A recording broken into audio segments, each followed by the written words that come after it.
Live on YouTube. Okay, here's the video URL. Let's go back here. Okay, we're back. We're loaded.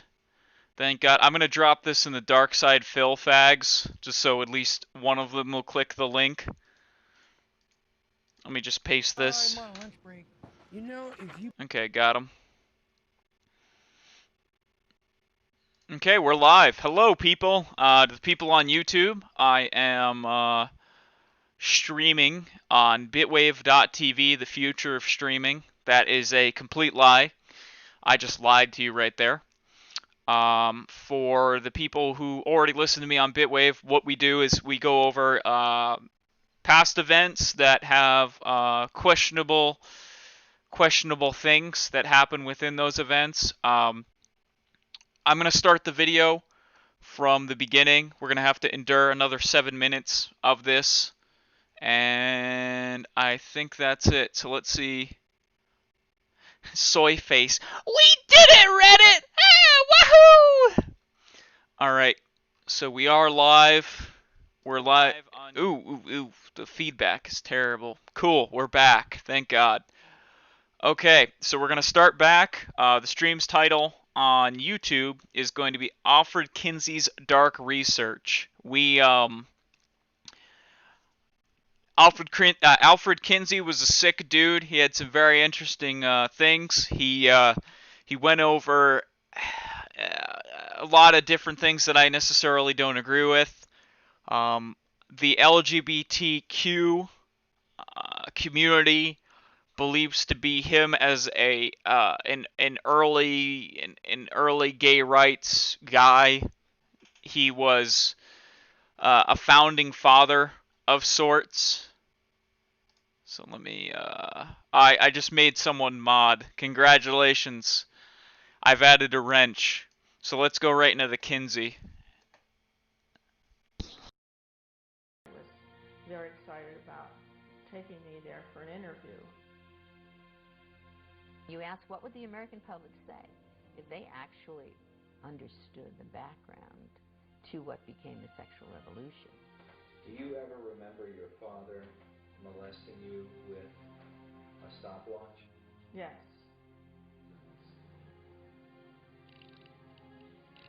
This man was the singularly most important individual in the decriminalization of every single law that we had ever had that protected women and children.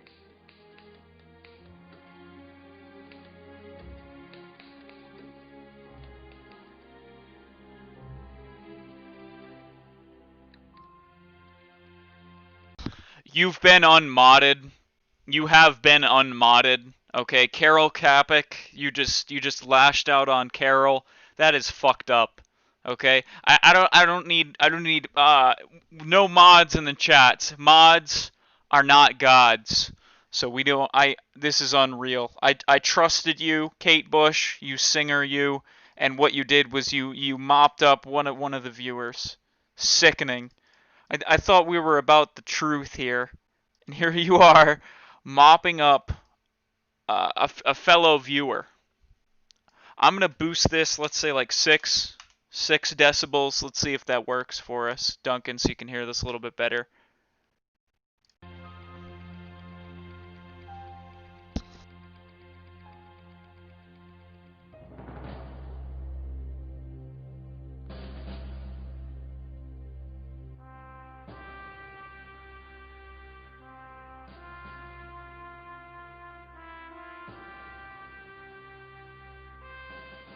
In 2006, the law firm of Estee and Bomberger reported that the number of victims of childhood sexual abuse and molestation grows each year.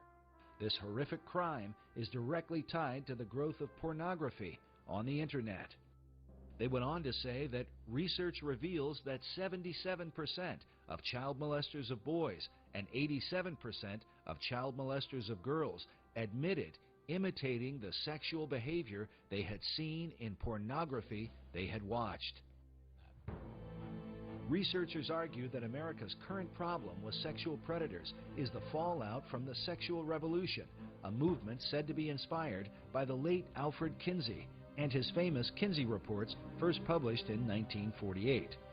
In 1989, all right, we're at National Research 11 Council 11 published decibels. a statement that American society can be divided into two categories, the pre-Kinsey and post-Kinsey eras.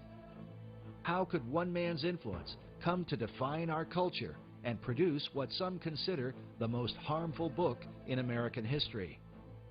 It would find its way into every aspect of our decision-making in our lives. Dr. Judith Reisman is renowned for her expertise on the damaging influence of pornography. She has testified repeatedly before the U.S. Congress. Her research has been used by the FBI and by governments throughout the Western world. She is author of the book, Kinsey, Crimes and Consequences, in which she details the devastating impact of Alfred Kinsey in America. How do you think it happened? It did not start today. It started back with Kinsey, and who then off what has become today's horror show. The laws were changed based upon his fraudulent data, and he was directly involved in those changes. Kinsey went state by state. I have his testimony in California in 1949. I boosted it 15 That was decibels. about to toughen the sex laws and toughen up about the laws to protect children because there'd been a murder of 2 little girls. He goes to California to testify in 1949 that you should release everybody. When the Kinsey Report was first released, the famous ACLU lawyer, Morris Ernst, wrote that virtually every page of the Kinsey Report touches on the legal code. He told the legal profession that no bar association, law school journal, or lawyer's committee can consider sex laws without the Kinsey study. After publishing his reports, Kinsey traveled the country, giving lectures at universities and testifying before lawmakers. He was received as the leading scientific expert in the world on human sexuality. In particular, he discussed laws concerning sex offenders and the education of children. Of children, he said 100% are orgasmic from birth. Therefore, children can benefit from sex with adults and even incest, which is illegal, so we need to lower the age of consent. Children need early explicit school sex education since they're sexual from birth, which was illegal at the time. Now it's everywhere. They need masturbation and hetero and homosexual acts to be taught to them, which was illegal, and now it's being taught. And about parole, Kinsey said that sex offenders rarely repeat sex crimes. Therefore, all sex offenders should be paroled. 1950, Rockefeller funded the American Law Institute Model Penal Code. 1952, a Harvard Law Review called for a code to change our sex laws in accordance with what Kinsey had objectively found. And then in 1955, the code was created and sent out to all legislators in the country via these important people, judge, lawyers, sociologists, lawyers, and so forth. And from there, that went, the ALI model, the sex offenses section, sent to states all over the country, adopted all or in part beginning in 1956 here and moving on to Illinois, to Minnesota and so forth, and all other states of the Union. In the 1950s, a congressional committee was formed under Congressman B. Carroll Reese to investigate the influence of the large tax-exempt foundations, including Rockefeller. There was a huge concern at the time in the 1950s that the foundations were now being run by people with a strikingly strident, a libertarian or liberal agenda, which resisted and resented the Judeo-Christian way of life.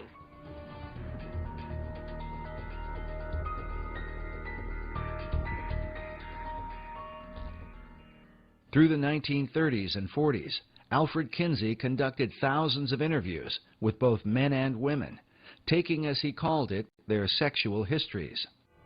Upon interviewing thousands of volunteer subjects, Kinsey not only recorded data, but drew certain conclusions about the sexual behavior of men, women, and children. Among Kinsey's more controversial claims is the idea that 10% of American men were fully homosexual for at least 3 years of their life, while 37% of American men had engaged in homosexual contact to the point of orgasm at least once in their lives. Later studies would place those numbers much lower, with only 1% of men in the U.S. claiming to be homosexual, while only 2 to 3% admitted to some kind of homosexual activity in their lifetime. Nevertheless, Kinsey's data was seized upon by men like Harry Hay, who read the Kinsey reports, left his wife and children, and went on to found the gay rights revolution that began in the 1960s. To this day, the gay rights movement is largely based on Kinsey's data. According to his fellow researchers, the reason for this dramatic difference is because Kinsey manipulated the data, including men from America's prisons, as part of the regular male population. He wrote that he found 1,300 to 1,400 sex offenders that he used as his normal male population. What? In addition to the convicted sex offenders, Kinsey included regular prisoners who were serving time for other offenses, along with 199 sexual psychopaths, all mixed together as part of the regular male population and presented to the American people as the average American male. In this interview for the documentary titled 1 in 10, listen as Paul Gephardt, who was one of Kinsey's co-authors and a member of his original team, admits to the high percentage of prisoners and their impact on Kinsey's data.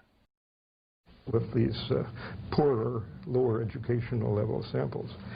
And when I say poorer, they had, for example, 55% were prison. We didn't have enough non-prison people to do much of a comparison, but he didn't do a comparison. He simply took the prison people he got and used them with that less than college educated sample. With America's prison population presented as the average male, is it any wonder that laws would be changed to accommodate sexual predators while failing to protect women and children? To create high levels of homosexual activity, Kinsey also went into Chicago's underground, into gay bars and homosexual bathhouses, and incorporated the radically gay population into his regular male data. They use this picture all the time to try and show the American public that they were interviewing average American women, all right? Except that this was their secretary, okay? This is a secretary at the Kinsey Institute, and they would always label her as though she was just some average American woman. In fact, prostitutes were a subculture that Kinsey specifically sought out, mixing them in with the regular female population. Kinsey went on to report that an incredible 87% of unmarried women were having abortions, while 25% of married wives were also aborting. It was these high percentages, shocking even by today's standards, that would help to legalize abortion in the years that would follow. For decades, Dr. Judith Reisman has argued against what is often referred to as Kinsey's junk science, because of its dramatic and devastating impact on American law and society.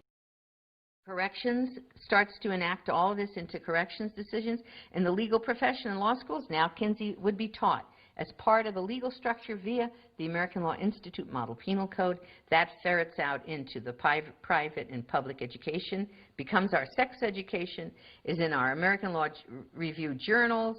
It's found in parole through corrections, state and local, and criminal, civil, family, and juvenile justice. And expert witnesses then from the sex world begin to inform this whole structure. As Reese Committee lawyer Renee Wormser states in his book, the much-publicized Kinsey studies base an advocacy of criminal and social reform on the very unscientific material which Dr. Kinsey had collected.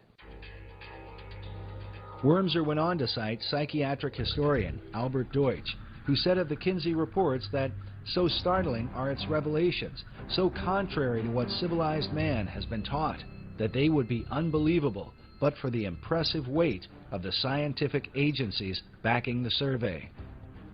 Wormser comments saying, "Note how impressive is the word scientific and how false."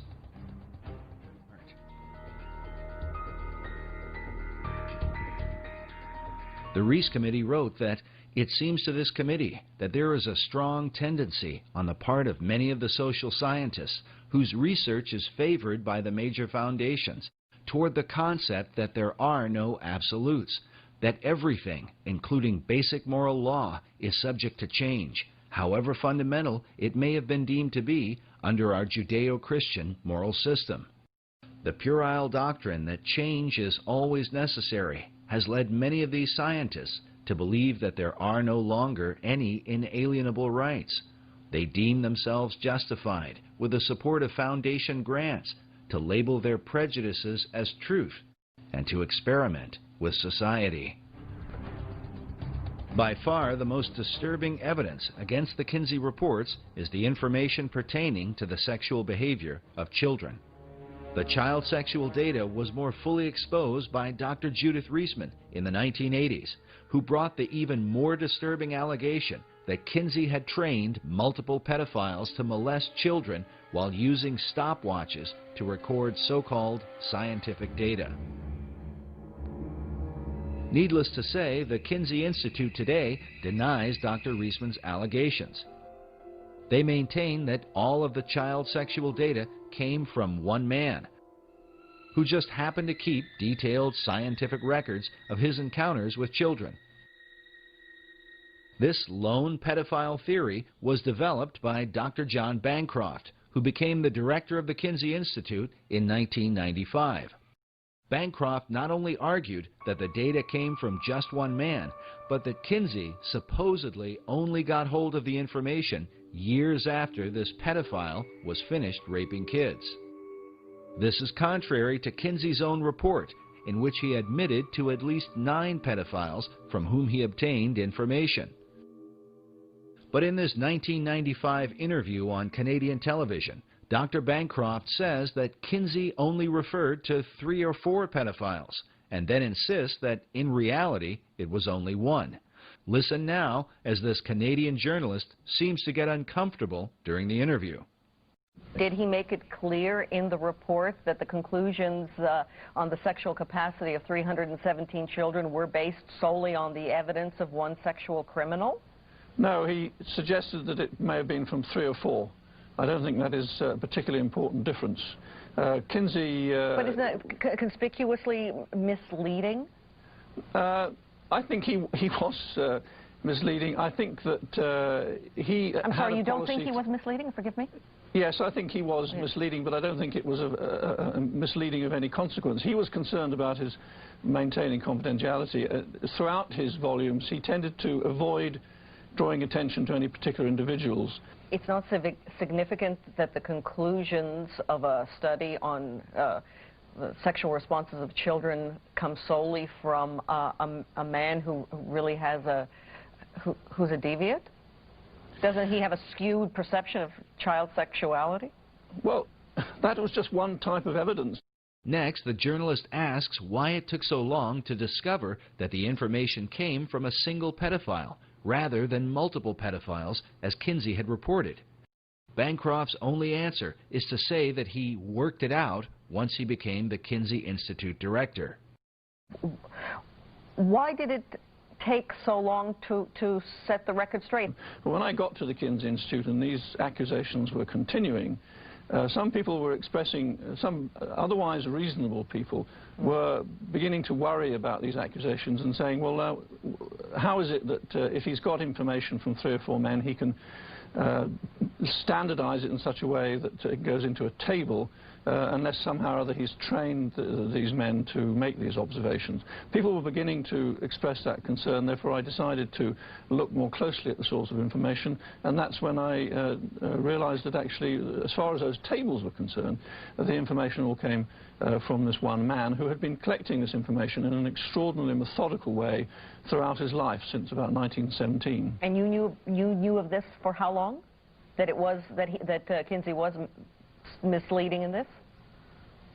I worked out that there was one man involved soon after I came to the Kinsey Institute, and shortly after that we issued a press statement from Indiana University making this point clear. So, I'm sorry. That was at the beginning of September. What the criticism is also, and it's significant, is that Alfred Kinsey was guilty of academic dishonesty, and if the Institute would have been more forthright, the people from the political and religious right wouldn't have the kind of ammunition that they now have to try to not only discredit Kinsey but the teaching of sex education in schools. There is no reason to say that Kinsey has been dishonest. Is this the devastating fruit of Kinsey's sexual revolution? Furthermore, should Americans trust information about child sexuality from child molesters who were raping kids? As Dr. Bancroft has admitted, Kinsey's pedophile data directly impacts sex education in America. The specific findings about these children are totally irrelevant to modern sex education. But the most disturbing evidence comes from Kinsey's so-called scientific tables, wherein he describes the sexual responses of young children. In Kinsey's tables 31 through 34, he documented the timed orgasms of children as young as 2 months old, recording their responses down to the 10th of a second. The findings are so extreme that one child, a 4-year-old, is said to have had 26 orgasms within a 24-hour period. For Dr. Reisman, the obvious question was, where did Kinsey get such information? And I looked at those charts and graphs. I can't tell you how long it took me to try to process what I was seeing. I said, this is the torture of children. At the base of Table 31, Kinsey tells us that the data is based on actual observation of 317 males.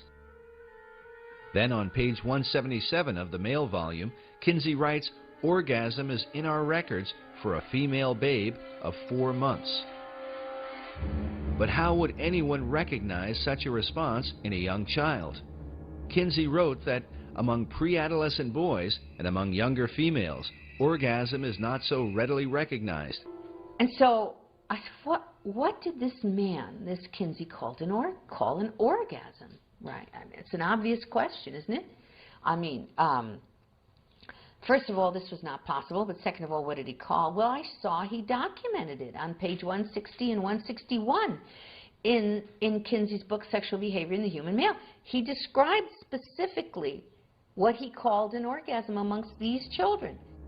Kinsey defined orgasm for pre-adolescent children with the following description: a gradual and sometimes prolonged build-up to orgasm, which involves still more violent convulsions of the whole body, heavy breathing, groaning, sobbing, or more violent cries, sometimes with an abundance of tears, especially among younger children. And he said that those were all examples for him, of orgasm. At that point, reading that, I said, the only person who could write that would be, number one, a pedophile or a pederast, because these were boys. It was homosexual abuse of boys. And a sadomasochist. That is, the only human being in the world who could call an orgasm something that involved people throwing up, I mean, having convulsions, fainting, screaming, crying. The only person who could do that is someone who experienced that themselves. And that had to be a sadomasochist. And you know what Gebhardt said to me? You know what Dr. Gebhardt said? He wrote me a letter, which I wish you had up there too, in which he said oral and manual techniques were used on those children. The letter that Dr. Reisman refers to was written by Paul Gebhardt on March 11, 1981, in which he attempted to explain where the child sexual data came from. In this letter, he admits that multiple pedophiles were used in collecting information for the Kinsey reports. Gebhardt writes, "Since sexual experimentation with human infants and children is illegal, we have had to depend upon other sources. Some of these were parents. A few were nursery school owners or teachers. Others were homosexual males interested in older but still prepubertal children. One was a man who had numerous sexual contacts with male and female infants and children, and being of a scientific bent, kept detailed records of each encounter. Gebhardt went on to say that some of these sources have added to their written or verbal reports photographs, and in a few instances, cinema. Gephardt's letter clearly refutes the lone pedophile theory of Dr. John Bancroft, but fits in perfectly with what Kinsey documented in sexual behavior in the human male. Gephardt's mention that photographs and cinema were sent to Kinsey also explains the discovery made by former Kinsey Institute director June Reinisch in 1984. This was Newsweek in '84 when June Reinisch said, you know, that the Institute encourages visitors and so forth. And she says, what's her name, Reinisch says, that she found a collection of child pornography so distasteful to Reinisch personally, she couldn't bear to look at it. There was also a pedophile organization in this country. They cooperated with us, and some of them who were not, of course, not incarcerated, they came and gave us information. Dr. Reisman believes the pedophile organization mentioned by Gebhardt may have been the nucleus for what would become NAMBLA, the North American Man-Boy Love Association. To this day, NAMBLA looks to Alfred Kinsey as their inspiration, saying that gay liberationists in general, and boy lovers in particular, should know Kinsey's work and hold it dear. Implicit in Kinsey is the struggle we fight today. Many of the children abused by Kinsey's pedophiles probably had no idea that they were part of a government-sponsored study. But when the Family Research Council released its documentary, The Children of Table 34, the haunting image of a stopwatch sparked the memory of a woman who calls herself Esther White. My grandfather molested me when I was around 4, and he never did again. But he went to Indiana University to get his teaching certificate. And he took biology while he was there. And so I'm assuming that he probably met Kinsey there because the whole university was involved in his research. As a child, Esther says she was taken by her father and grandfather to meet with Alfred Kinsey and to be interviewed by him. I didn't really know, I didn't connect at all until I read Judith Reisman's writings, especially when it came to the video that she did where they showed a stopwatch. And that was the key. I realized, yes, that was what was going on. Now in her 70s, her desire is to remain as anonymous as possible, out of consideration for her family. Esther White is her assumed name. How old were you when you met Dr. Alfred Kinsey? It was probably in 1943 or so, 43 or 44. I was born in 34. Esther's own father had been molesting her for years and sending information to the Kinsey Institute. When Kinsey's book, Sexual Behavior in the Human Male, was released, her father showed her a copy and boasted that he had helped to write it. At the time, she did not know what he meant. Do you ever remember your father molesting you with a stopwatch? Yes. And then would he record information? There were papers on the dresser, and I saw one of the papers one day, and it had a lot of questions on it. And there were little boxes to check those things off when those things were done. And it was talking about orgasm. I didn't know what that word meant, but at the time. And when I asked him what that word meant, when I saw it on the paper, he grabbed the paper, put it in a brown envelope, and he said that he was late in sending this in. It's got nothing to do with science. It's always been political. It's always been people's own sexual perversions that have driven them. And now that drives those sexual perversions into the schoolroom in the form of sex education curricula. Some of the leading pedophile supporters include the late Dr. John Money of Johns Hopkins University, Dr. John DiCecco, Professor Gilbert Hurt, and Dr. Hubert Kennedy, all out of San Francisco University. Perhaps the most influential was the late Dr. Vern Bulla from the Center for Sex Research at California State University, Northridge.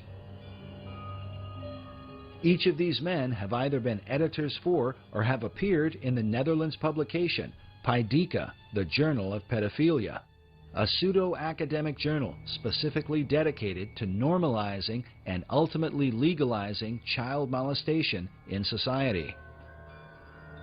Also appearing in Paidica was Dr. Ralph Underwager, who is often called as an expert witness in court cases involving child abuse. In his 1991 interview with Paidica, Underwager stated that pedophiles can boldly and courageously affirm what they choose. They can say that what they want is to find the best way to love, an acceptable expression of God's will for love and unity. We have turned our back on understanding that this is a significant, profound problem in the church. And I think that there needs to be an awareness and education, and I think that pastors need to address it from the pulpit. Jeff Reinke is the marriage and family pastor of North Coast Calvary Chapel in Carlsbad, California. I am grieved at the lack of moral outrage that there is lacking today in our culture, and particularly in the church, in the whole area of sexual perversion. Manipulation of truth and political pressure have continued to protect the influence of Alfred Kinsey and his followers for more than half a century.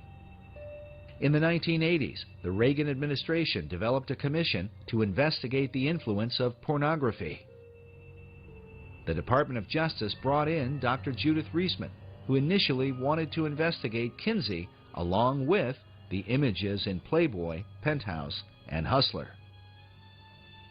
But just as the Reis Committee was opposed in the 1950s, so Dr. Reisman was shot down in the 1980s. She conducted her research at American University, but once she began, the university vehemently opposed any investigation into Kinsey, and she was forced to drop it.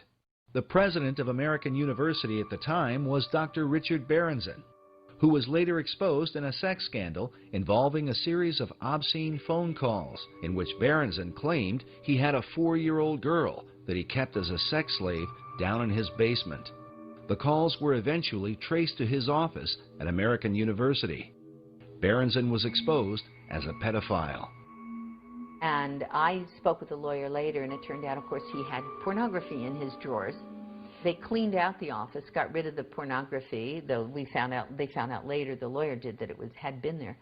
And he quickly fled, ran to Johns Hopkins University, and entered there and stayed there for, I think it was 3 weeks, and got a clean bill of health from Johns Hopkins, saying that... You mean like psychiatric treatment? Yes. Yes, suddenly he was okay. But political opposition came not only from American University, but also in Washington, D.C., over the analysis of Playboy, Penthouse, and Hustler. As a result, Dr. Reisman was forced to publish her report independently. The FBI and 7-Eleven took notice, as we mentioned earlier, and that's when the soft porn giants fought back. In her book, The Powerhouse, journalist Susan B. Trento documents how Playboy and Penthouse magazines hired a Washington-based PR firm named Gray & Company to create a media blitz that would discredit Dr. Reisman and the entire Reagan Commission on pornography.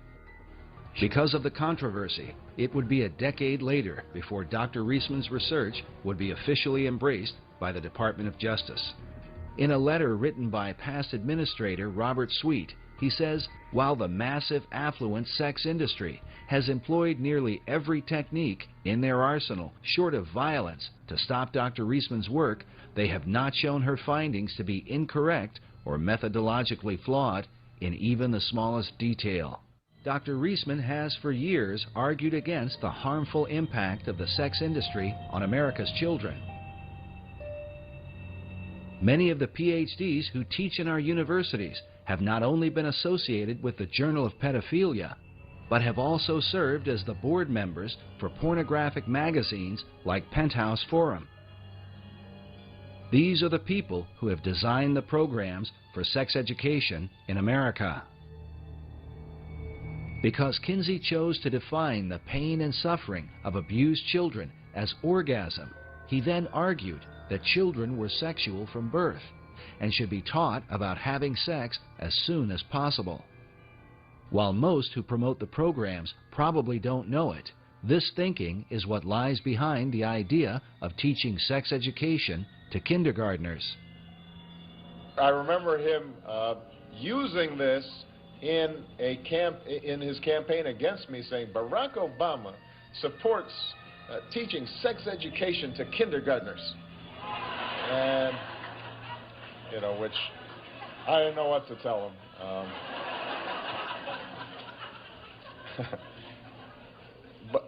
But it's the right thing to do.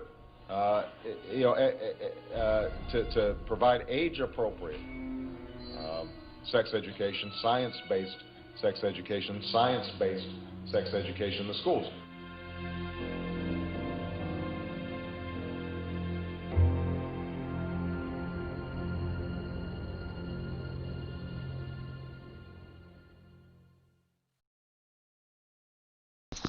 Well, I have another video here about Kinsey. It's called Kinseys.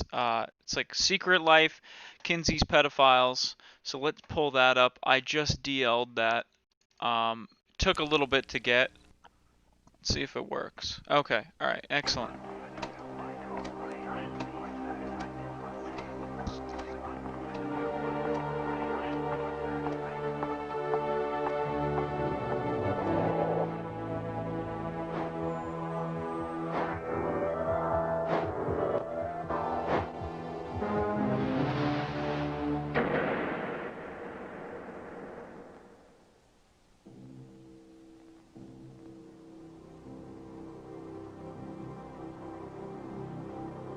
In 1948, a book was published that sparked the sexual revolution.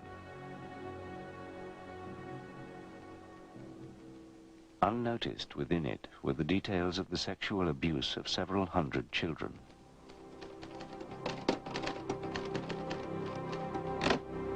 Who were these children? Who were their abusers? And how did the world's most famous sex scientist come to use the details of these sexual assaults as evidence of children's sexuality?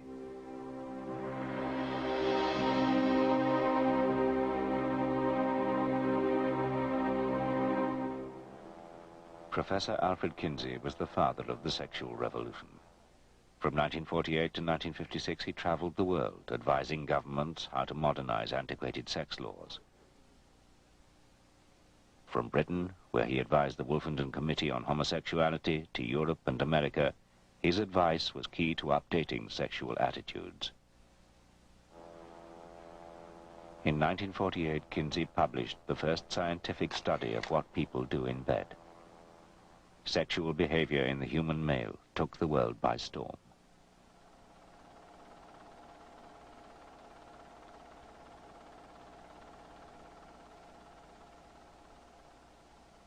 When the book came out, it simply hit America. It was compared to the atom bomb. People were rushing out to buy it. It sold something like 300,000 copies for a book almost twice as expensive as the ordinary book, and certainly 5 times as fat. All the papers had it, either in the front pages or very, very big in the middle pages. All the magazines, Life, Time, had 6 or 7 page spreads about him. Before Kinsey, America had a schizophrenic attitude to sex. No matter what they did in private, in public its citizens adhered to a strict moral code. The only sex that is sanctioned by society and its legal strictures in the 20s and 30s is sex between people who are married. And even then, there's some interesting, and arcane laws about even husbands and wives. One of my favorites from Northwood, Arkansas, that a man and woman, even if they're married, mustn't laugh while they're having sex, because that's sex is serious business. Oh, the sexual climate in those days was, well, to put it gently, repressive. Everything was illegal except wet dreams. And so, well, if you had premarital intercourse, that was labeled fornication. If you had extramarital intercourse, that was adultery. Of course, homosexuality was taboo completely. So was animal contact. If you tried petting, you had to be very careful of the age of your partner, or you would be contributing to the delinquency of a minor. You also had to watch your techniques. If there was any mouth-genital contact, by definition, that was sodomy. Literally, as Kinsey once said, if all the sex laws were rigidly enforced, about 90% of the males would be felons. Kinsey's book challenged most known views on sexual behavior. From masturbation to adultery, homosexuality to bestiality, Kinsey's patient research appeared to reveal the reality of America's sex life. We took sex, you might say, out of the closet.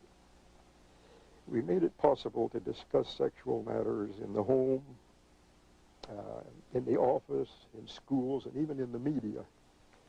We sort of broke the taboos. The research was based on the biggest survey of sexual attitudes and behavior ever undertaken. Kinsey invented a highly detailed, confidential questionnaire. His researchers had to learn the complicated code, which encrypted both questions and answers. Paul Gebhardt was a senior member of the team. Frankly, it was a damnable thing to memorize, and Kinsey forced us to memorize it. He wouldn't let us keep a little guide or cheat sheet or something. We had to memorize it verbally. It was a sheet of paper divided up into columns and lines. And each column dealt with one subject. For example, one column dealt with the frequency of intercourse in marriage. Another column dealt with masturbation. Another column dealt with psychological responses to sexual stimuli, etc. Another thing he did was always to assume that people had done everything. It was never, have you had sex with a pig? It was, when was the first time you had sex with a pig? And as one of his interviewees said, if you hadn't had sex with a pig, you were fine, but if you had, he'd got you. He was in the market for everything. His interview system was so flexible that if you happened to surprise him with something, turned out that you were a hair fetishist or something like that, he would stop and go off on that tangent and explore it to the nth degree. But there was a dark side to the research. One chapter in the book dealt with the previously unresearched subject of child sexuality. It's little known that to get this information, Kinsey cultivated relationships with habitual child molesters. These pedophiles would provide him with accounts of their abuse of children and with their own interpretations of children's sexual development. At the beginning of his research, Kinsey saw pedophilia as really beyond the pale. As he collected more and more data, and as he, again, hoped to promote more and more tolerance, he has a hard time maintaining moral boundaries.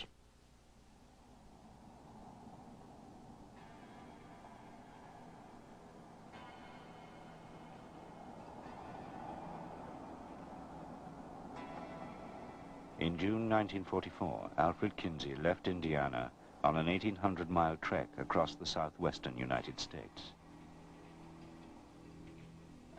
He was going to a clandestine meeting with a man who was to become his prime source of information about child sexuality.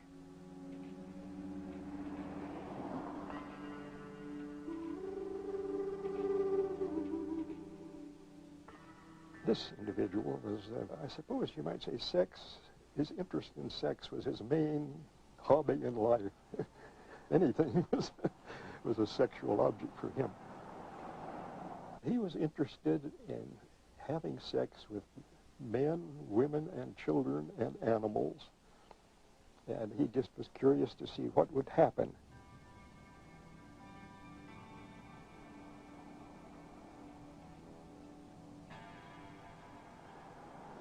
His first sexual contact was overt intercourse with his grandmother.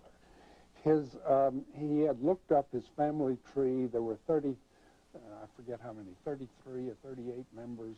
He had had almost all of them. He had had intercourse with hundreds upon hundreds of males and females of every conceivable age.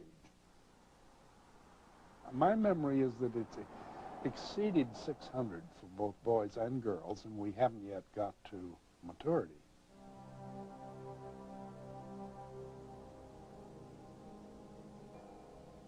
The man was a U.S. government land examiner called Rex King. To protect him, Kinsey gave him the code name Mr. Green. His job took him across Arizona and New Mexico, trips he used to prey on children.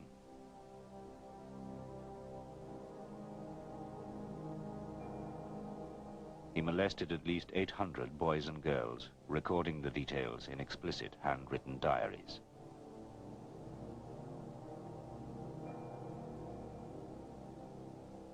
Kinsey was told about Green by his own mentor in sex research, Dr. Robert Dickinson. Dickinson had collaborated with the pedophile for several years and taught him how to record his child abuse in scientific detail. He told him how to measure things and time things, and encouraged him to, he knew he was going to do his ordinary behavior anyway. Dickinson couldn't have stopped him from being a pedophile. But he said, at least you ought to, do something scientific about it, so it won't be just your jollies, it'll be something worthwhile to science. So he gave him some training by letter and correspondence.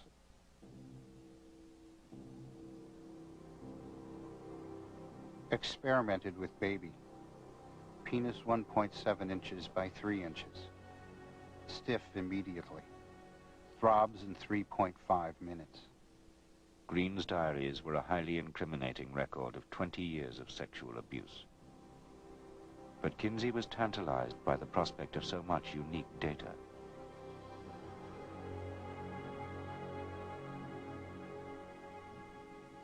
I congratulate you on the research spirit which has led you to collect data over these many years.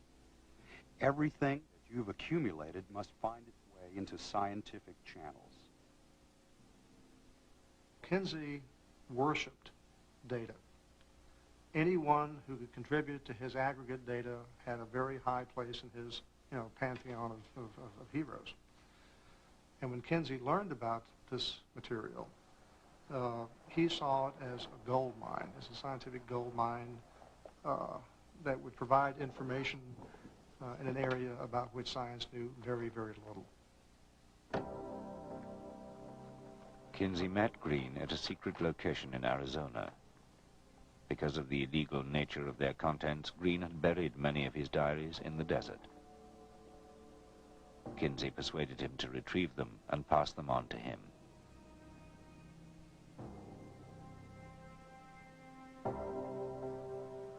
Green had been a predatory child molester for more than 20 years. So why did Kinsey agree to work with him?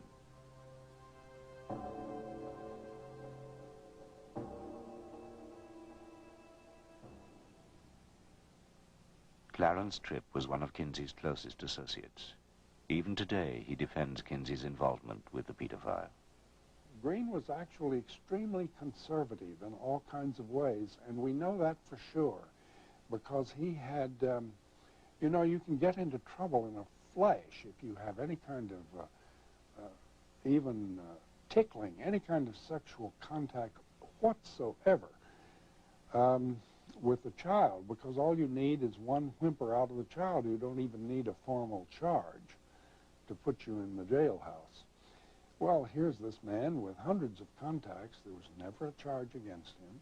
He was never arrested for anything. All the children thought he was wonderful. All the mothers thought he was wonderful. There are two, I suppose, lest you get contradicted, there are two instances in which a young boy or girl, I guess it was, I don't remember, didn't complain. They agreed to the sexual contact, but then they found it very painful and yelled out when it actually took place. This was because they were very young and had small genitalia, and Green was a grown man with enormous genitalia, and there was a fit problem.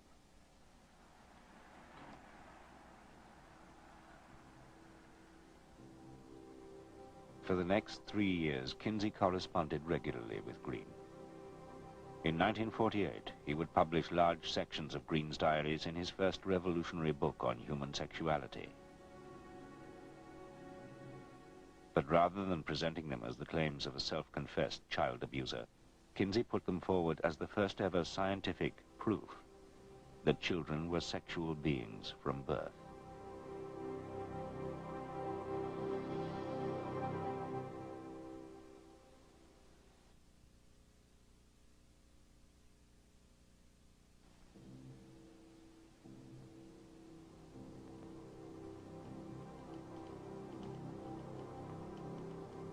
When, in 1948, Alfred Kinsey's Sexual Behavior in the Human Male became an instant bestseller, no one seemed to notice the contents of Chapter 5.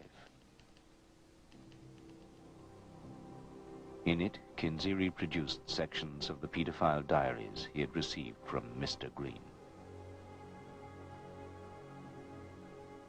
First, and with no independent corroboration, he published verbatim Green's detailed descriptions of what the pedophile claimed were orgasms experienced by the hundreds of children he had abused. Extreme tension with violent convulsion, often involving the sudden heaving and jerking of the whole body, groaning, sobbing, or more violent cries, sometimes with an abundance of tears, especially among younger children. If you read those words, what he's talking about is kids who are screaming, kids who are protesting in every way they can the fact that their bodies, that their persons are being violated. The individual in question, I think, harmed in serious ways a large number of young people. Green had also carried out what he claimed were scientific experiments to determine the age at which boys were first capable of orgasms. For the experiment, he masturbated 317 infants and children from 2 months to 15 years old, recording which ones achieved what he interpreted as orgasms. Kinsey reproduced this as Table 31. In Table 32, he laid out the time it had taken Green to bring each of these children to these so-called orgasms. Green also claimed that his experiments proved that, given sufficient adult stimulation, some of the boys were capable of multiple orgasms. Again, with no way of checking the claims, Kinsey simply reproduced them as scientific fact. Finally, in Table 34, Kinsey set out Green's notes on the time it had taken him to masturbate the children to multiple orgasms. The average interval between the first and second climaxes ranged from less than 10 seconds to 30 minutes or more. Even the youngest males, as young as 5 months in age, are capable of such repeated reactions. The table suggested that some children, including a 4-year-old boy, had been masturbated over a 24-hour period. In his book, and based primarily on Green's information, Kinsey claimed that children could, with the assistance of an experienced adult, enjoy sexual activity from the moment they were born. It was a revolutionary claim that overturned all previous scientific knowledge about the development of child sexuality. But the claim and the experiments that lay behind it have alarmed Kinsey's critics, particularly those who campaign for a return to traditional values. We have a whole chapter here in which children have been tortured for this so-called scientific data. And this is the calculations of those abuse data into tables to promote this as scientific to the world. An assessment of these data suggests that at minimum 317, at maximum 1,200 and some boys were being sexually raped around the clock using stopwatches. Because of its illegal origins, Green's material was a closely guarded secret. Only a trusted inner circle knew of its existence. It was illegal, and we knew it was illegal, but it's very important for people to study childhood sexuality. In other cultures, anthropologists can sometimes do this, but in our culture, it is because of our insistence that children are non-sexual, studying childhood sexuality was essentially impossible, except, you know, for this case like Green. And so he contributed a fair amount to our knowledge of, and when I say our knowledge, I mean medicine's knowledge of sexuality in children. Yeah. But some of Kinseys' team questioned both the morality and the scientific validity of using the material. Well, when I saw the table on time to orgasm, when infants are stimulated, carried out to the fraction of a second, I thought it was an absurd page in science.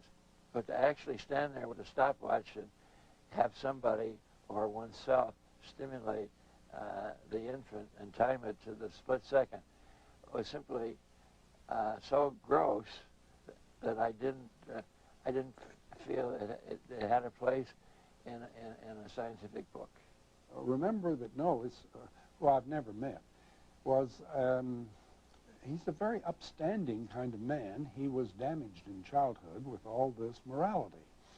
And then he had this peculiar moralistic wife, I'm understating it, and through all this, it sounded to him like pure sin. Whether or not I had a moral objection to it, and I did, but that was not the point. It was that this was a scientific book. He was proud of its being scientific. And here was some completely unevaluated, potentially important stuff carried out to absurd numbers, fractions of a second. It was irrelevant. It was unworthy of him as a scientist. 50 years after Kinsey first published Green's pedophile diary as a scientific fact, the Kinsey Institute has been forced to defend his involvement with pedophiles. Director John Bancroft accepts that the scientific reliability of Green's diaries was dubious, but believes Kinsey was justified to make use of them.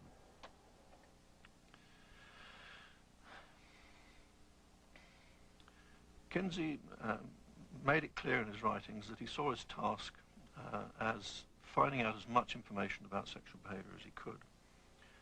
And he sought information from wherever he could find it. He also made it very clear that he did not see it as his role as a scientist to make moral judgments. I think that Alfred Kinsey used this individual's data and shaped a chapter drawing upon it, really disgraced his discussion and elevated to the realm of scientific information, what should have been dismissed as unreliable, self-serving data provided by a predatory pedophile. How did Alfred Kinsey, a respected scientist and devoted father, become so involved with a man like Green? The answer may lie in a personal war he was fighting, a war against all moral and legal restrictions on sex, a war that had its roots in his own childhood in the slums of Hoboken, New York.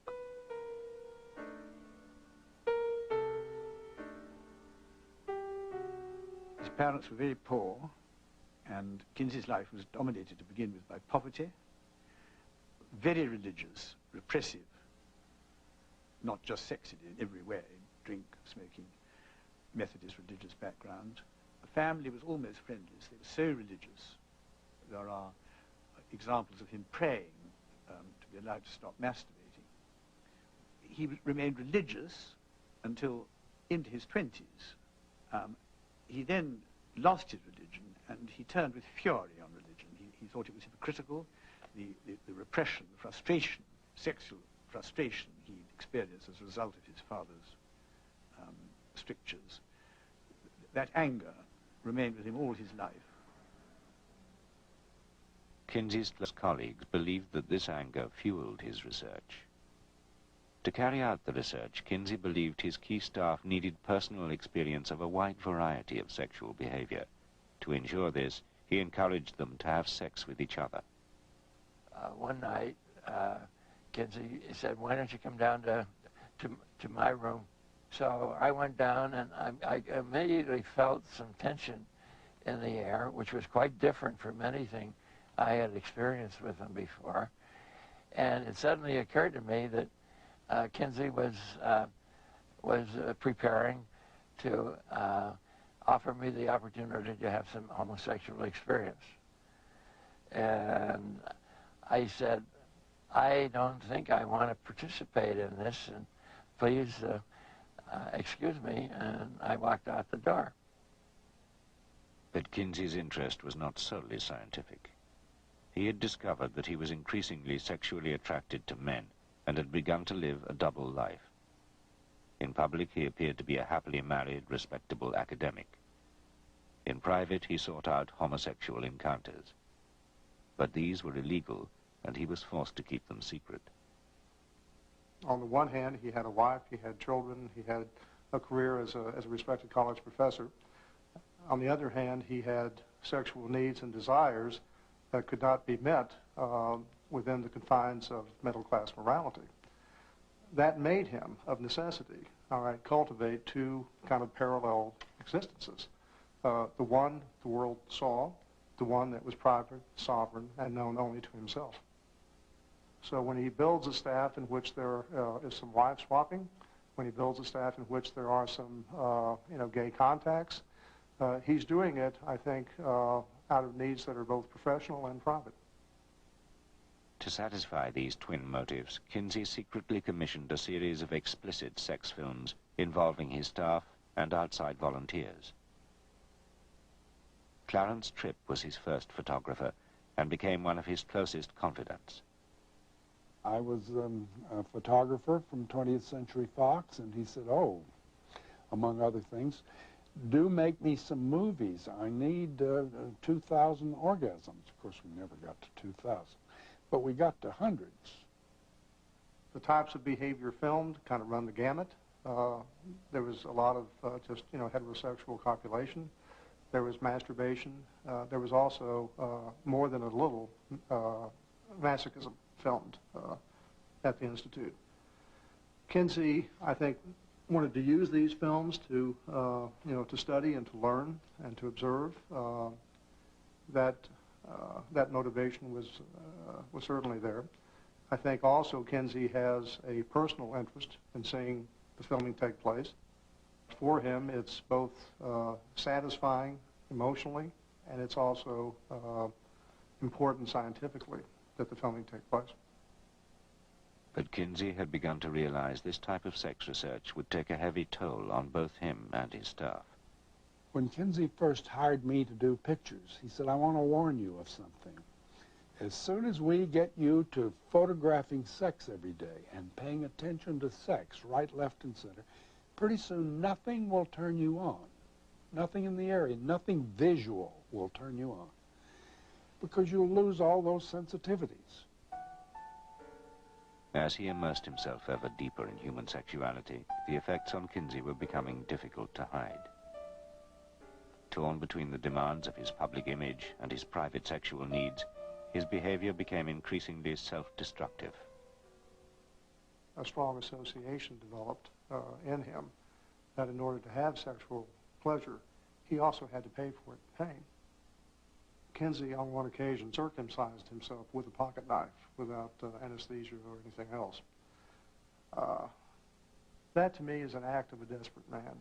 It's an act of a person whose private boundaries are starting to erode.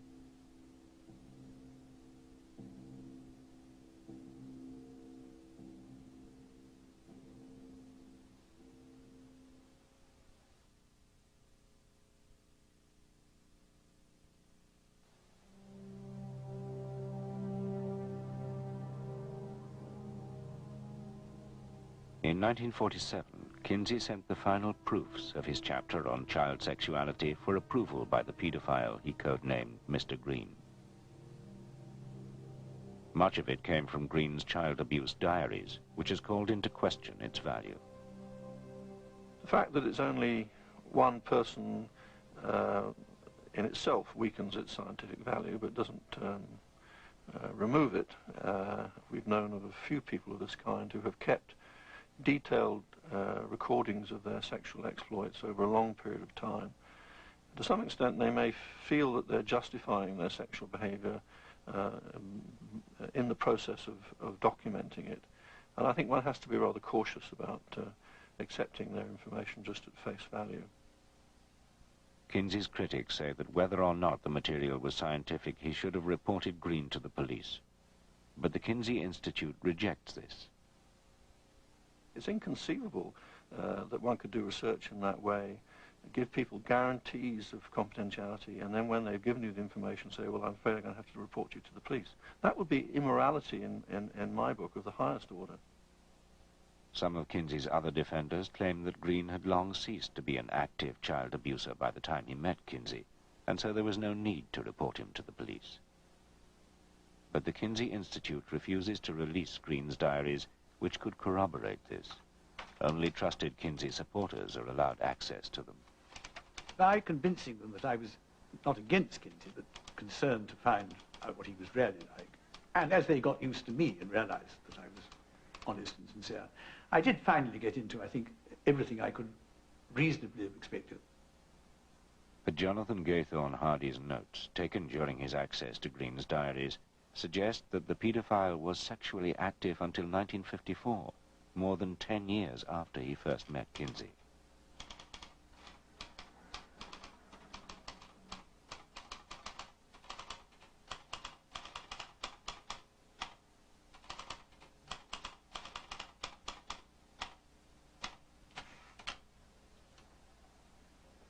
What does the highlighted piece mean? Yes. Well, you see, he may have done, but the thing is, Kinsey didn't use that information. It's quite possible that Green went on, in fact, I'm sure he did, went on having sex with everybody until then. But that was long after Kinsey had got the journals. Kinsey's critics believe his involvement with Green was morally indefensible, especially because the paedophile was probably still sexually abusing children. The only justification for defending Kinsey was that all this happened before. If Green was sexually abusing children to 1954, Kinsey's last book came out in 1953.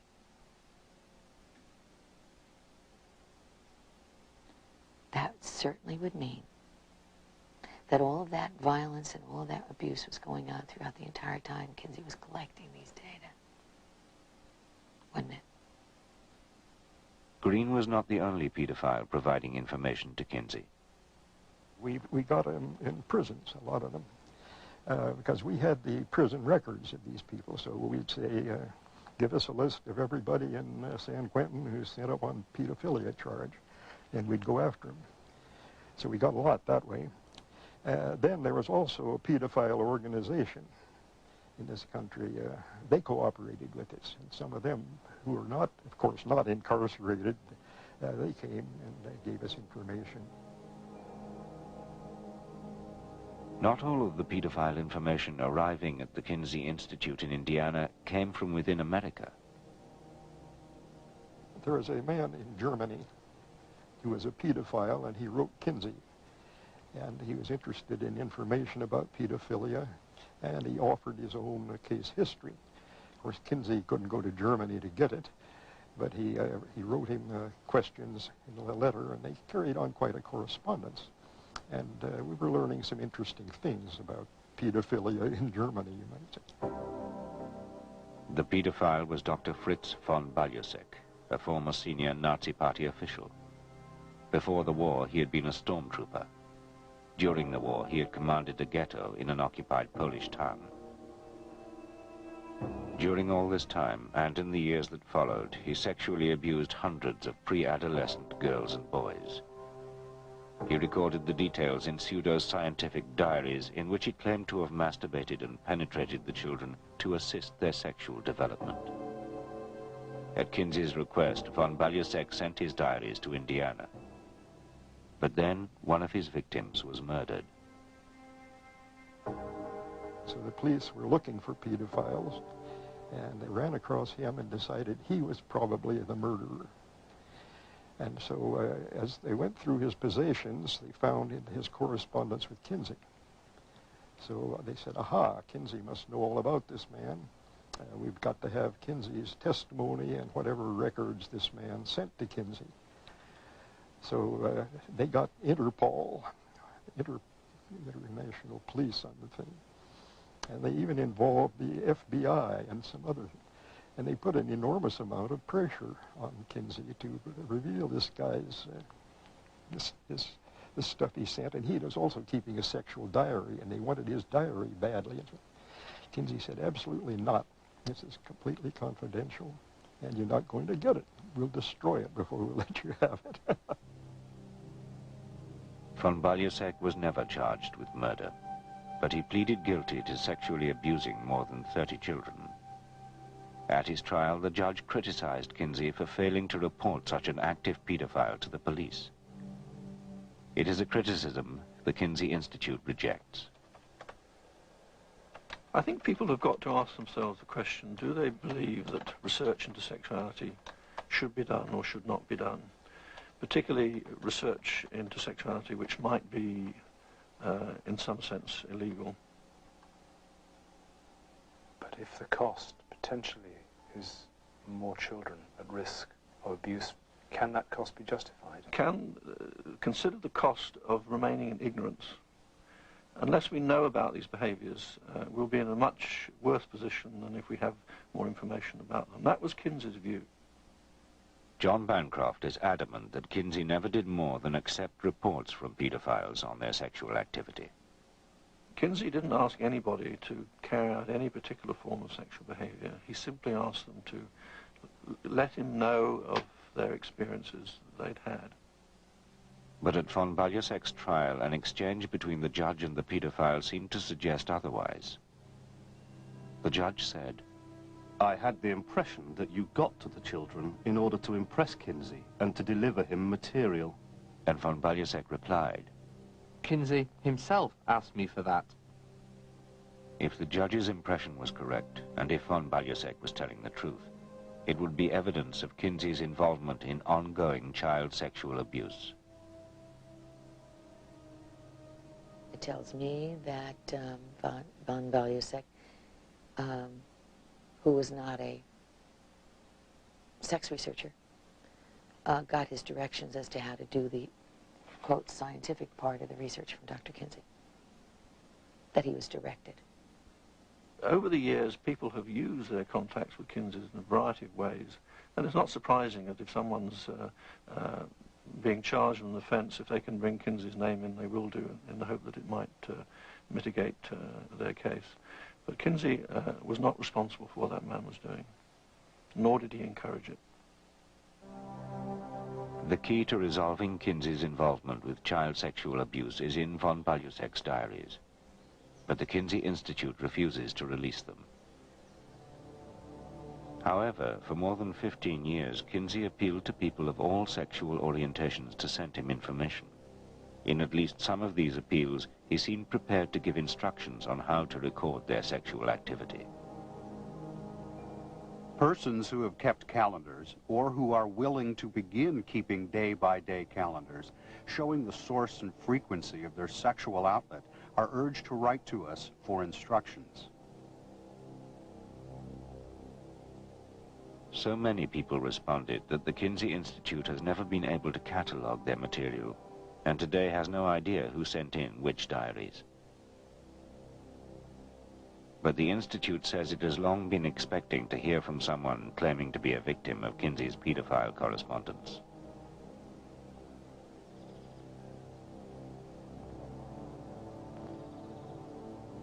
Esther White is the first person publicly to make this claim. Esther's family had a long-standing connection with Kinsey. Her grandfather attended Indiana University with him. But Esther came from an incestuous family. She claims she was abused first by her grandfather and later by her father. The abuse started with my father, I think, as a very young child, probably about age 7. My father started a loving, concerned, petting kind of an affection. And when the opportunity came along,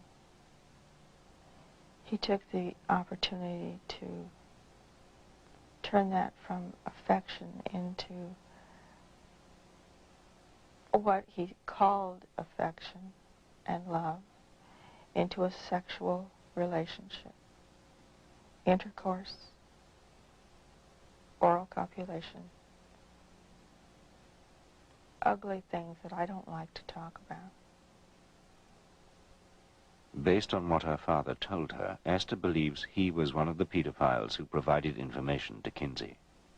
My father actually did mail in some questionnaires, I believe, to the Kinsey Institute about the sexual abuse that he was doing on me. At the very peak of when all the abuse was going on, there was a paper in a brown envelope, and it was kind of halfway out of the envelope. It was a summer afternoon, and I don't know why I remember there was a warm breeze blowing through the bedroom window. The envelope had blown a little bit, and I went to put it back on the dresser, and I saw that there were questions there. And it was a whole series of questions with little boxes in front of them. And I read one of the sentences, and I didn't know one of the words. And so I asked my father, what is O-R-G-A-Z? Oh, he said, that's orgasm. And he continued to explain to me what an orgasm was. And then I realized why he was looking at his watch. Because he was telling me to let him know when I felt an orgasm. And when he saw that I had seen this paper, he immediately said he had a deadline to meet, and he had to send it away. So he put it in this envelope. I know nothing about this woman or her father or grandfather. I have no idea whether there's any basis of fact in what she's saying at all. Would it be possible for the Institute to examine its files and determine whether her father did send information to Kinsey? At this point, I can't say. We have a huge amount of information that people have sent to the Institute about their sexual experiences. Somewhere amongst that, there may be something relevant to this woman. But that material is uncatalogued, unordered, and I really have no idea how difficult it will be to check that out. Can you understand, though, why she would feel disturbed by the knowledge that material may be residing here in the Institute? If the description is accurate, then I can see she could have some concern, yes. But she can also rest assured that the material will be treated with great confidentiality. And we will never reveal the identity of anybody involved to anyone else. But from what her father said about Kinsey, Esther fears the details of her abuse may have been used in his second book, Sexual Behavior in the Human Female. In a section dealing with sex between adults and children, Kinsey claimed to have evidence that children can enjoy abuse. The adult contacts are a source of pleasure to some children, and sometimes may arouse the child erotically and bring it to orgasm. It is difficult to understand why a child, except for its cultural conditioning, should be disturbed at having its genitalia touched.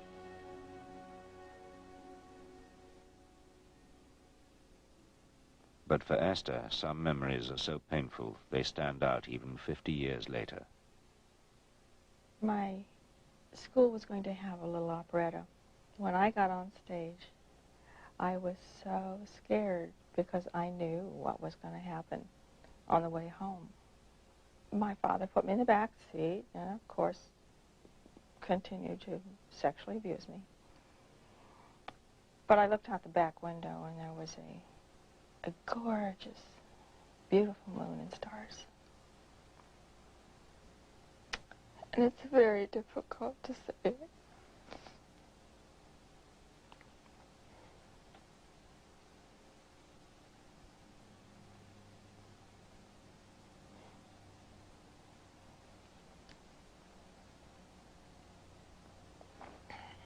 I'm sorry.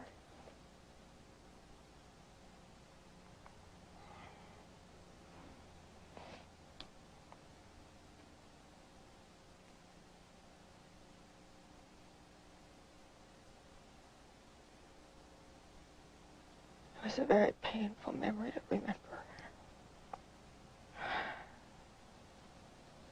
But I was crying so hard that the tears were running into my eye, out of my eyes and down into my ears. And I was crying and my sinuses were so filled up I couldn't breathe. And my ears were filling up with water. And I just had a fear, I'm going to die.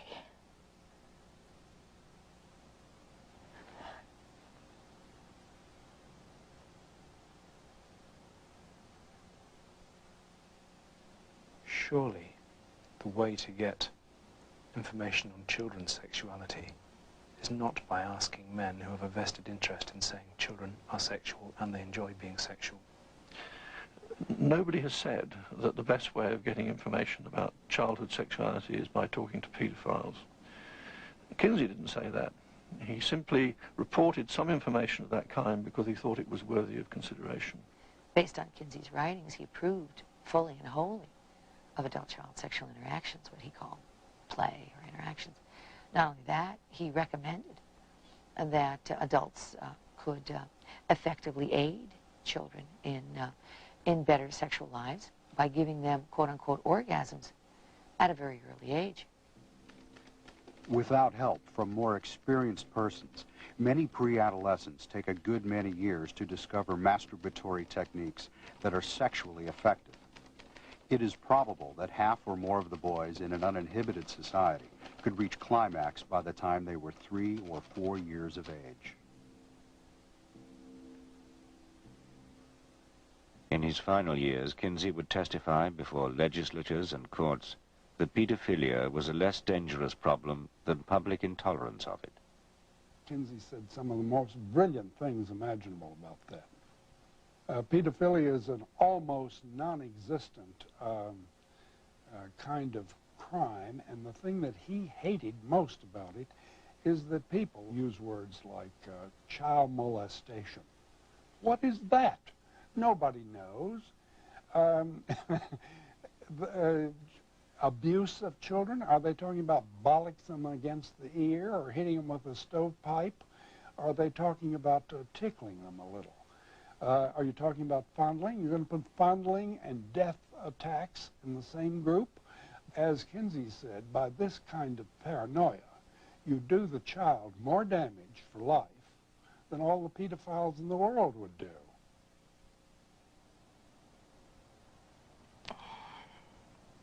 Pedophiles are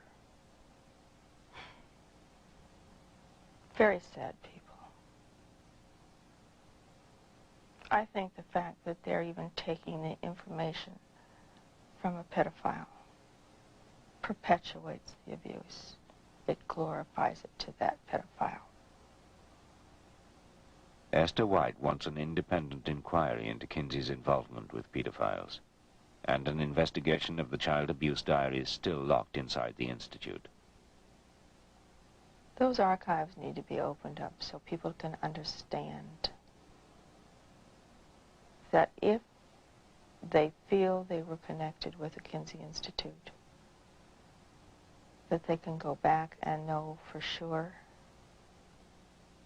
But Kinsey's surviving colleagues say their original promises of confidentiality make this impossible. We were asking people to put their careers and their marriages on the line by talking to us. To ask them to place that much trust in us, we had to be absolutely trustworthy. We were willing to go to jail if need be, or destroy the records if need be. We've thought about that on several occasions. Or destroying the records? Yeah. Because I even thought about it recently when some of the politicians started getting interested in the Institute. There was a senator from Texas that wanted a congressional investigation of the Institute and its records. Then there was a local senator in Indiana, Burton. He wanted the Institute investigated. You know, they all said, oh, you probably have, case histories of sex criminals, and we'd like to get those records so we could catch these people, that sort of thing. And when they start talking like that, then we seriously think, what would happen if we started facing court orders, or if search people came in with a warrant to seize what we had? Yeah, so we've made precautions. What sort of precautions? All we have to do is destroy the code and some card files. That does it. Then the case histories are absolutely unreadable. The Kinsey Institute says it will not destroy its records. It is republishing both of Kinsey's original volumes, including all the material provided by pedophiles. They're going to be republished. I would like to stop that. I don't know how to do it, but I would like to do that.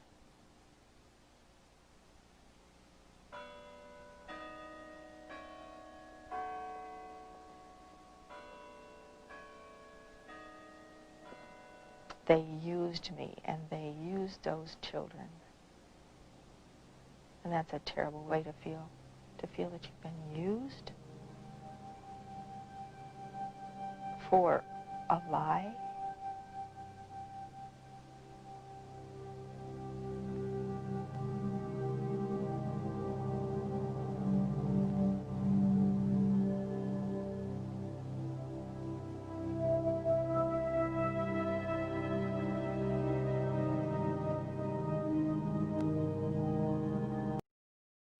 Well, those are the two videos that I have on Kinsey.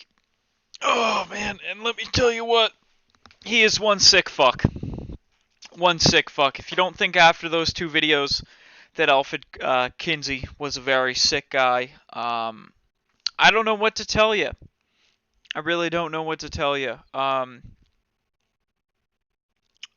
Many people during that time period held him in extremely high regard.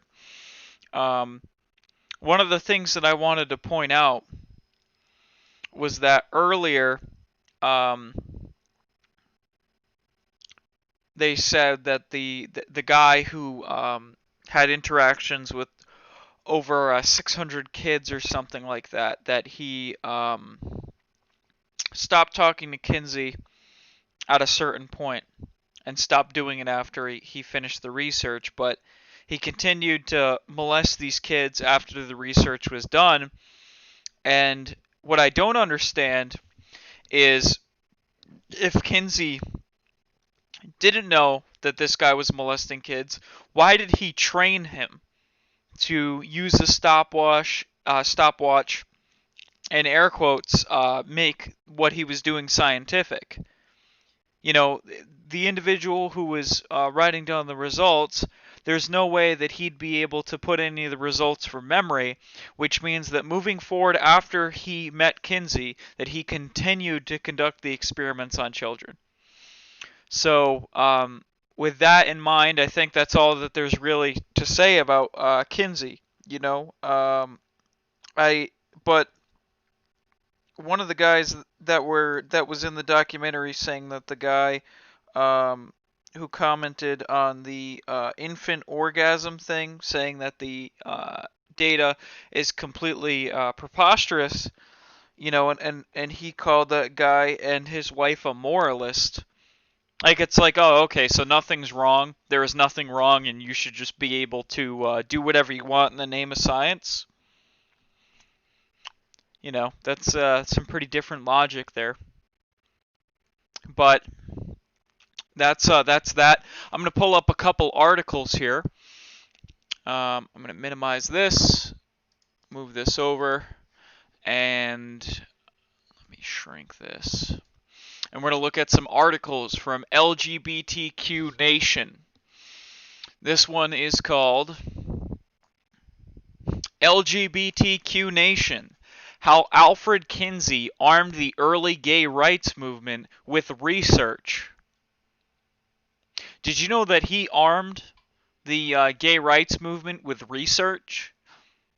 When they molested those kids, according to Alfred Kinsey, that's called fucking research? That's research. Did you know that? Were you aware of that what Alfred Kinsey did is considered fucking research? Yeah. There was a time when 1 out of every 2 Americans, Gallup polled, knew Alfred Kinsey's name, and to gay men, lesbians, and bisexuals, he was a living hero. Sadly, for the last quarter century or so, calling Alfred Kinsey the man who made the homosexual movement possible has not come from that movement, but the anti-gay industry. Oh, it's anti-gay, of course. It's anti-gay. You're just anti-gay by objecting to what Alfred Kinsey put out there. That's just the bottom line. You are anti-gay. Are you did you guys realize that you're anti-gay because you don't support Alfred Kinsey's conclusions in his research? Air quotes, fucking research.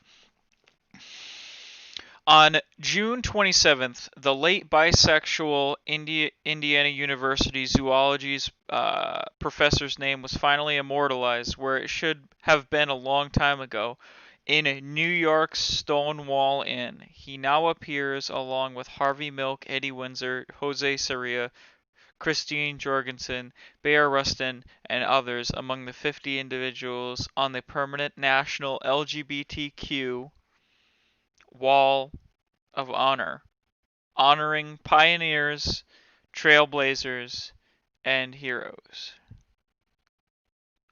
Huh.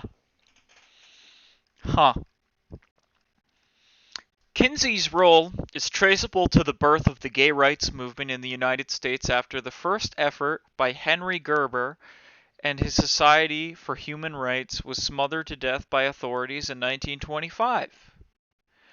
As Lambda legal luminary Tom Stoddard once told the Washington Post, civil rights shouldn't be a matter of numbers. But they are. Ours stated with the Kinseys' 1948 sexual behavior in males. So it's not like I'm pulling this information out of my ass, right? We know conclusively that in that book, Sexual Behavior in the Human Male, they molested children in order to get the data. So they are getting data from pedophiles, actual pedophiles who molested kids, and then this is their data. This is their data that they're going to say that this is our concrete proof that show people that multiple people are gay or other things like that, and that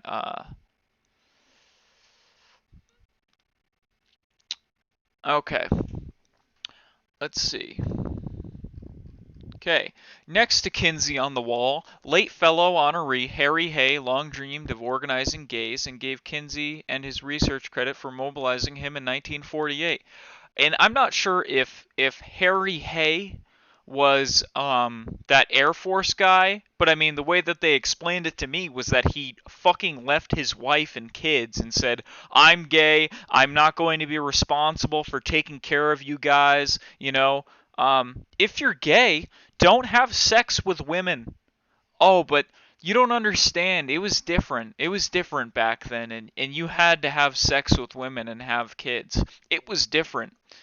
I don't know. People have been gay, supposedly, for thousands of fucking years, so it's not like you have to have kids when you're gay. You know what I mean? Like, and I'm not a 1940s person, but I'm pretty sure there were gay people in the 1940s. There's always been fucking gay people. It's an undeniable fact. I'm not going to try to debate that. But to then say I'm going to abandon my family because my sexual choices are more important to me because that is my lifestyle. The way that I have sex encompasses my entire lifestyle, and that the way that I put my dick into certain things is how I'm going to be. I mean, I don't know. I think that there are probably some people who are from the alternate lifestyle who live responsibly, but from this right here, and they're saying that this guy's some kind of a champion. It's just kind of like, what? What? It was a shocker for us because we have assumed that we're a few hundred in every city. Turned out we were thousands in every city, that even he knew about it. So with my copy of one book under the arm and the sheaf of papers under the other, I go through the entire gay community I know at that time, which isn't much. Also shocking was how many Kinsey convinced to confide in him. Okay. When a single sex act with another man could lead to prison from 1 year in several states to life in Connecticut, Georgia, and Nevada. Kinsey thought it was impossible to identify who are homosexual or heterosexual. It was only possible to identify and tabulate numbers of psychological reactions and overt behaviors. Yeah. Okay. Pioneer and non-binary documentation. Kinsey wrote about 13% of high school educated level has admitted to such experience with orgasm after marriage between the ages of 21 and 25. Only 3% of the married males of college level have admitted homosexual experience after marriage, mostly between the ages of 31 and 35. Younger unmarried males have regularly given us some record of sexual contact with older married males. And then here we had earlier in the video where we had an excerpt of the guy from, one of the oldest remaining members of the Kinsey Institute, and said that most of that information about pedophiles or the homosexual statistics that they pulled out for this research are from inmates. And I'm not going to say everyone in prison is gay, but if you're ever going to become gay, it's probably going to be in prison, considering that you're surrounded by dudes 24/7. And I guess if you don't have a wrap on your sexual desires, possibly you could be led down that way. So, let's see. Hay, still married himself, hosted several gatherings ostensibly to discuss the book everyone was talking about, finding little interest, even mockery and hostility, until November 1950, when he and 4 others founded the Mattachine Society, the first enduring gay rights group in the United States. Meanwhile, Kinsey begun publicly advocating for the repeal of laws against consensual sodomy in 1949. I mean, that's just fucking retarded. Like, consensual sodomy? Like, did Kinsey consider what those guys did in that research consensual? I don't know. Excellent question. Unintentionally, the numbers only fan the flames of the politicized paranoia. To the witch hunters, more homosexuals only meant more communists might blackmail into betraying their country. Kinsey himself was accused of weakening America by reporting on any kind of sex outside the married reproductive norm. One headline screamed, "Kinseyism aids Reds." Why am I eating my mic? Well, it's probably because I have this boosted. It's boosted. You guys were bitching about the fucking audio, so give me a second.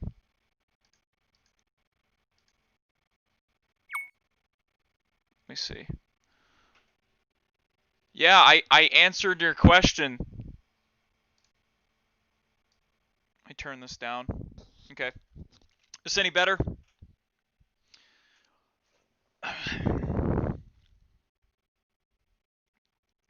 So, let's take a look.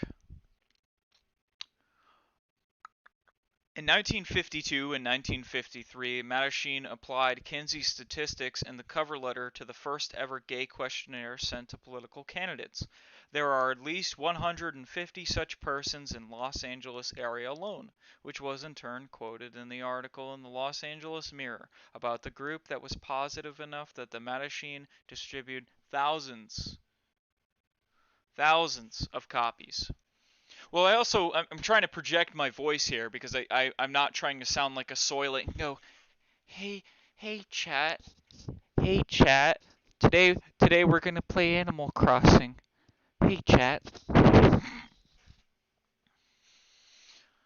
Alrighty. So, that fall, his sexual behavior in the human female appeared, exploding hollowed myths about women's sex lives too. It was equated with an atomic bomb explosion and banned in South Africa, the Philippines, and on American military bases and ships. Some parents threatened to keep their daughters from attending UI, and calls for his firing increased, all uncompromisingly eloquently rebutted by the university president, Herman Wells. Herman Wells. Reverend Franklin Graham's Big Daddy, Reverend Billy, the first superstar evangelist, slyly called Kinsey and his fellow researchers secret agents, and raged in this radio broadcast in print to tens of thousands of revival meetings across the country that Kinsey was insulting women and teaching our young moral people moral perversions that they've never even heard of before. You know what I mean? Like that's it's funny because I'm willing to bet that the Kinsey Institute has seen funding from other places. You know what I mean? Funding from places that might fund other questionable things as well. So I'll leave that up to you guys to check that out. But you know, maybe Billy Graham was kind of spot on about that. Scroll down. In October 1955, he met with the members of the Wolfenden Committee in London in support of decriminalizing sodomy in Britain. Kinsey's star status thus ensured that his views would carry weight. Wolfenden's witnesses homosexuality in post-war Britain.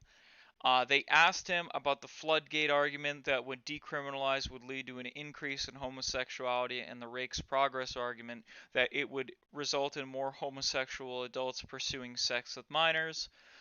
Kinsey told them that decriminalization or less enforcement in other countries. Where is this? In other countries, and his study of over 6,000 males with homosexual experiences demonstrated that there was no reason to believe such fears.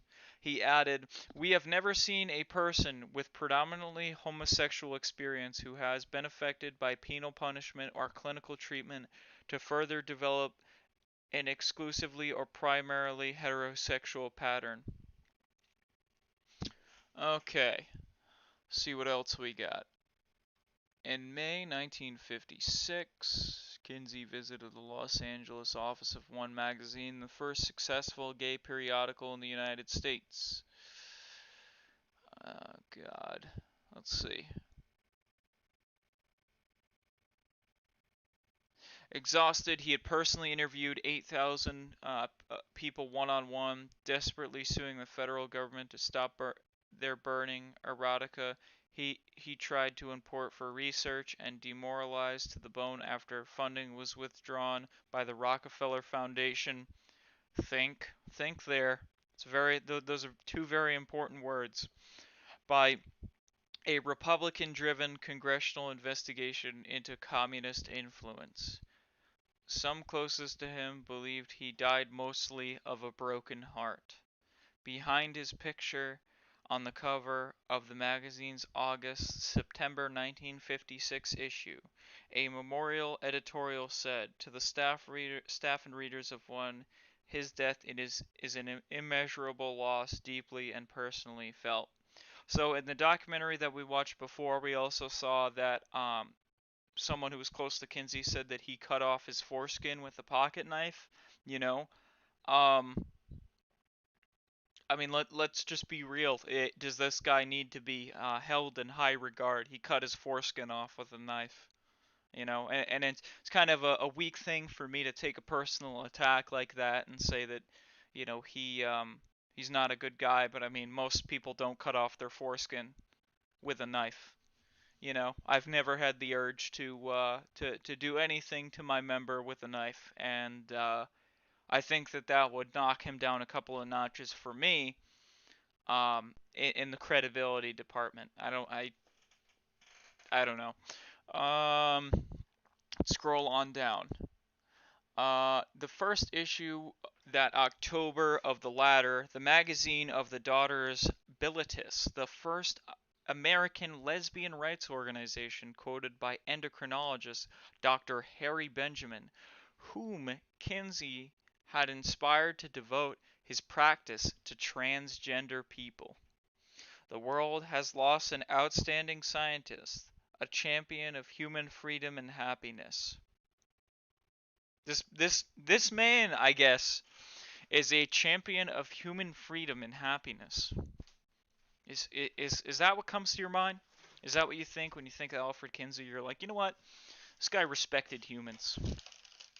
He really respected humans. He was really thinking about us, right? He's really thinking about us. I don't think so. I think that he was a sick fuck who cut his foreskin off with a pocket knife and willingly and knowingly let people molest kids. And then they more or less made a giant cop-out saying, oh, but our research. Come on, dude, it's all about our research. It's all about that research, right? You know, when you have pedophiles coming in and saying that they're molesting kids, and instead of turning them into police, you make it a research project. That's your science fair project, you know? Sick shit. Very sick shit. And he's the champion. The champion.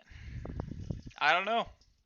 I tried to find, this is kind of a cherry-picked article here. I tried to find the most gay article that I could find that also had to do with him. And seemed that this is the best that I could find for the time being. I bet if I looked a little bit harder, we would find something else. But give me a second here. I am making some salad dressing, and then we will get right back to it. I'm going to have a salad here.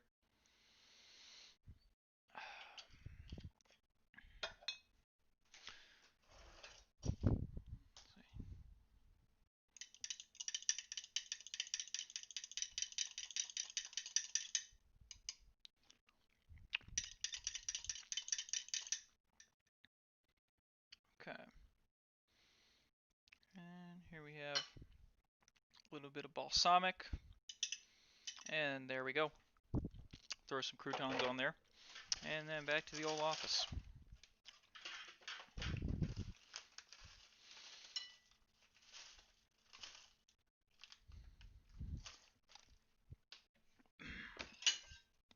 All right.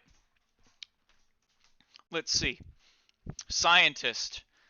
Zesty dressing. That sounds interesting. That sounds like something that would be on what's that show with the fucking toddlers and tiaras, the Honey Boo Boo garbage with the sketty and ketchup. Mm. Mm. There's a perfect mix there. All right.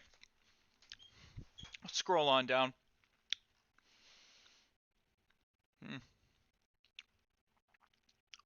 Okay. Given Kinsey found that 13% of men interviewed had more homosexual than heterosexual experiences in the last 3 years between the ages of 16 and 55, Frank wrote, in the present federal service, with its more than 2 million employees, there are thus potentially some 260,000 persons who intimately affected by these regulations and 60,000 against whom these regulations could be invoked.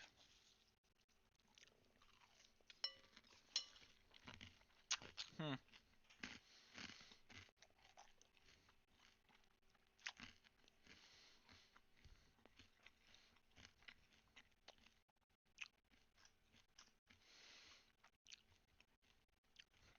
(1965) Picket of Pentagon against ban on gays.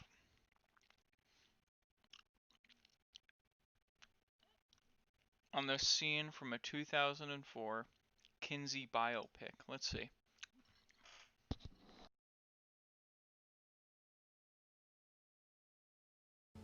We'd been married for 23 years with 3 marvelous children. And as soon as my youngest left to go to college, I took a job in an arts foundation.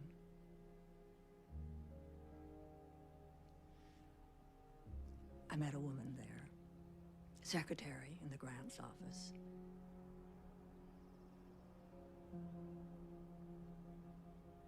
We became fast friends, and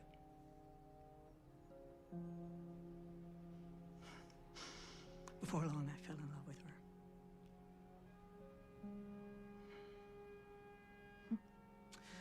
This came as quite a shock, as you might imagine. The more I tried to ignore it, the more powerful it became.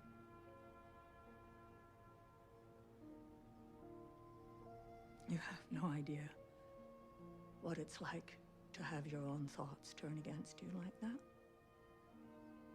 I couldn't talk to anyone about my situation, so I found other ways to cope.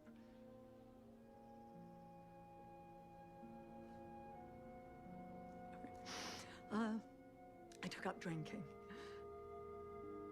Eventually, my husband left me. Even my children fell away. I came very close to ending it all.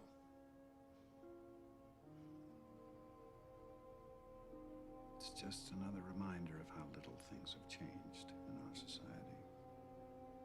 What are you talking about? Things have gotten much better. Oh? What happened? Well, you did, of course. After I read your book, I realized how many other women were in the same situation.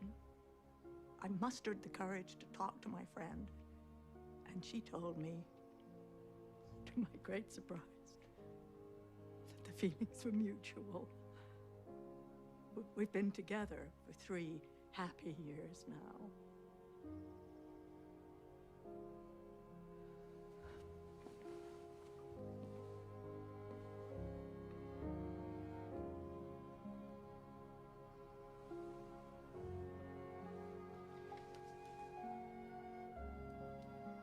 You saved my life, sir.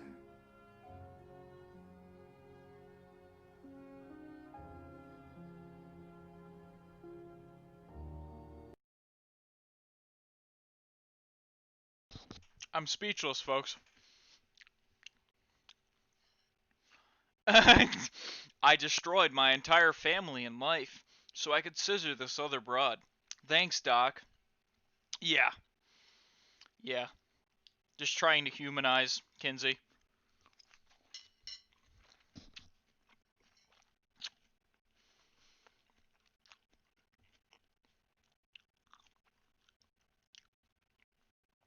Oh, the Legacy Walk.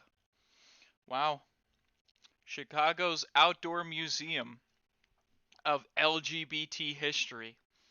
The Legacy Walk. He's got himself a little brass thing.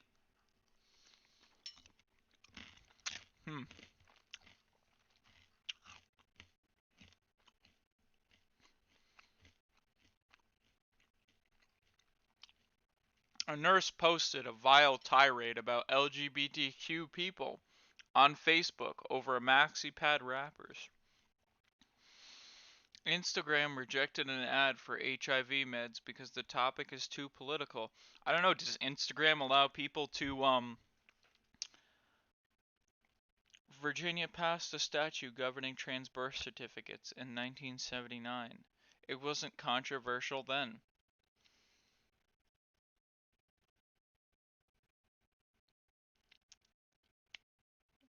Bayard Rustin was convicting for having sex with a man.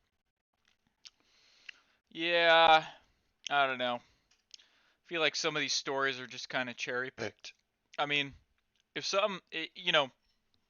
people are going to punch in each other's asses, whether they want, like, people are going to let them or not, you know?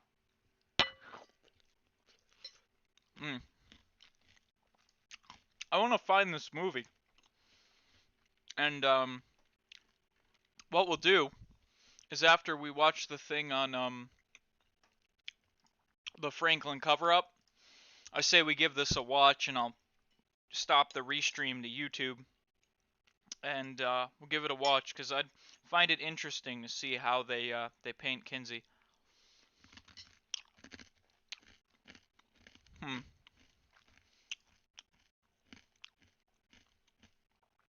2004.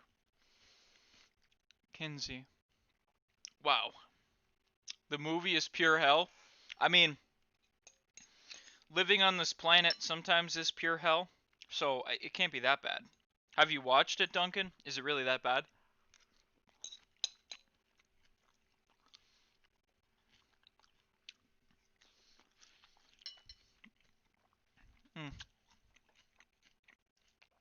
So, we went over this article. I have another article here. This is called the Kinsey Scale. And the Kinsey Scale attempts to rate your sexuality.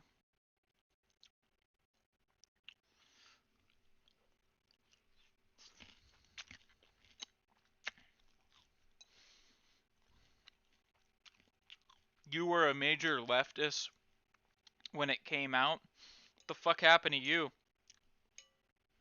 Blunt head trauma?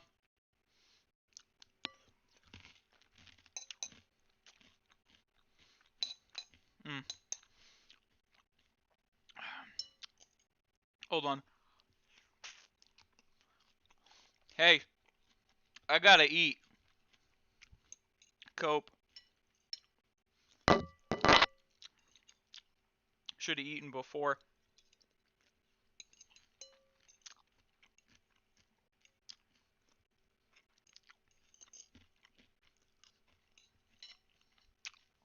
Alright, uses a scale from 0, meaning exclusively heterosexual, to 6, meaning exclusively homosexual. Let's take a look at the scale. You could be 0, 0 to 6, and then X for asexual, non-sexual.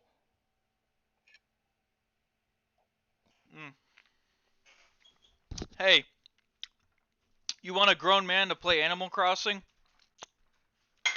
on this stream? Keep lipping up. I've yet to see $12 in my Patreon. Come on. Where's that 12 bucks? Where's those Hitler links? Come on. Ugh. Oh, you want some professionalism? Here you go. Is that professional enough for you?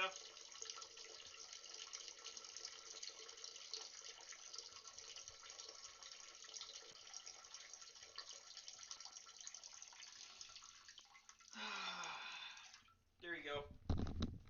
Had a little of a sprinkle of professionalism.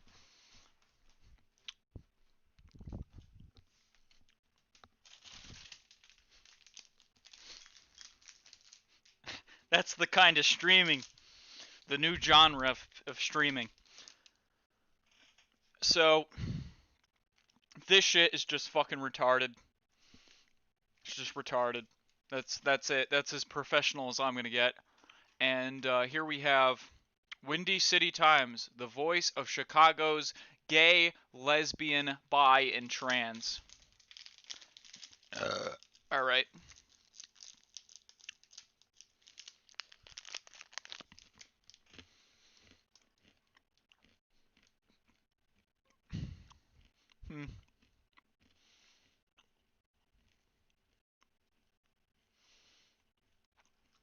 It's like the same article copied and pasted everywhere. This is the same article that we fucking read. And then it's like, oh man, the government said that they don't want people gay. Okay, whatever. That was garbage. What else have we got? Alfred Kinsey, FamousScientist.org. Born in Hoboken, New Jersey in June 1894. Alfred Kinsey's father taught engineering at Stevens Institute of Technology. Kinsey graduated from Columbia High School in Hoboken, and his father insisted that his sons acquired a degree in engineering at Stevens. After 2 years, Kinsey recognized that engineering was not his passion, so he transferred to Maine so he could study biology.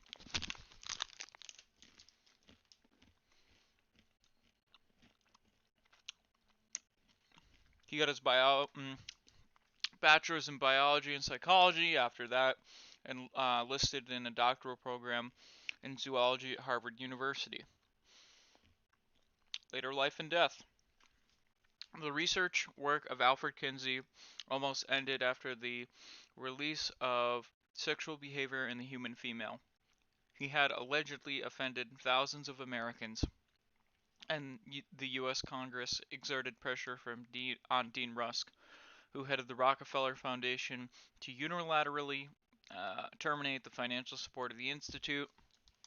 After failing to raise funding from other means, Kinsey unfortunately gave up his extraordinary efforts that revolutionized sexuality research. The Institute, however, survived and is still functioning as an independent organization under Indiana University. Wow. Awesome. Absolutely stellar. So, let's do another black pill here. Pull this out of the way. And we're going to do the conspiracy of silence. This is the Discovery Channel one. After this, I'm going to end up getting that Kinsey movie, and I'll give it a stream on this channel, and I'll cut the stream off of YouTube. So let's get this started.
A Republican from the Midwest, Lawrence E. King, is serving a 15-year prison sentence for a multi-million-dollar fraud. But financial crime is only half the story. This is the true story of Lawrence King. It is the story of an evil at the heart of America, of a cover-up at the highest level.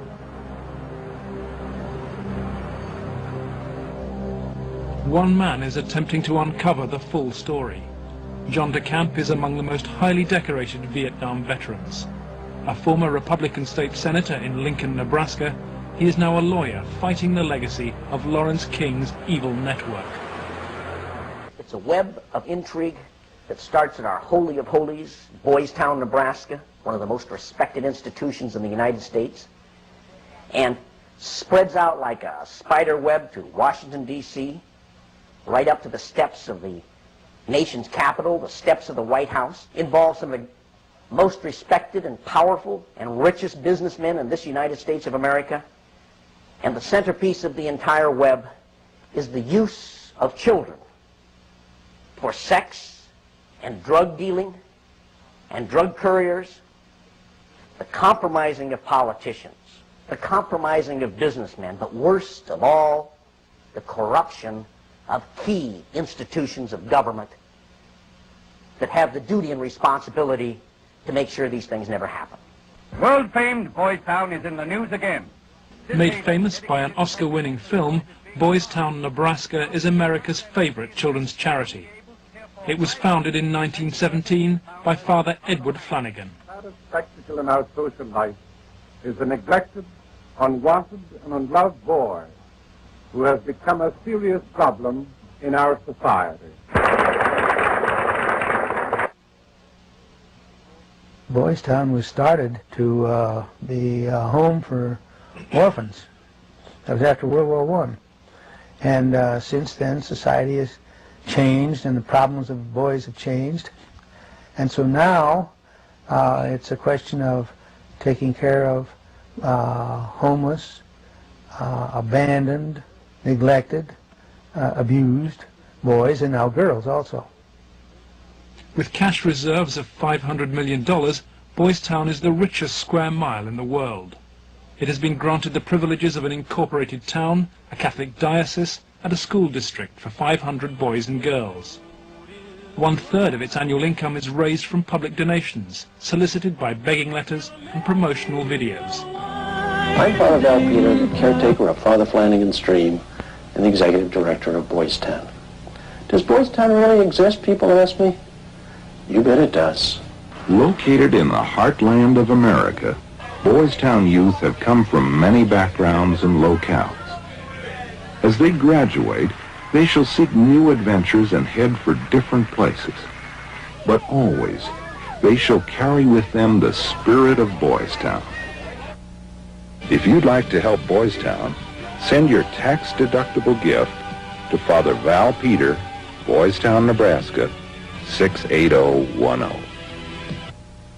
Boys Town, for me, was the first thing I ever heard of when you think of institutions that you respect. Believe it or not, I was there for a while when I was a young boy. Probably worldwide, there's no institution other than Boys Town that has done so much good for so many children over such a long period of time so successfully. When an institution like that gets contaminated, purposes of abusing children instead of protecting children, then you better, if you got any decency at all, do something about it, or at least get it cleared up. John de Camp lays the blame for the contamination of Boys Town on the one-time leader of the National Black Republican Council, Larry King.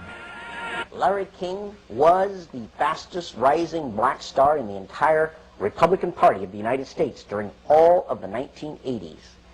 And he was also one of the most evil individuals in this country in terms of being a dealer of children, in terms of being a thief, 40 million that they documented he stole, and in terms of using and compromising and corrupting one after another politicians. The base for his network was a small People's Bank in Omaha, Nebraska, the Franklin Federal Credit Union. Larry King was its general manager.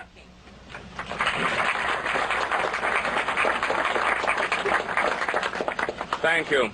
This is especially an exciting day for me. Mr. King was a very charismatic person.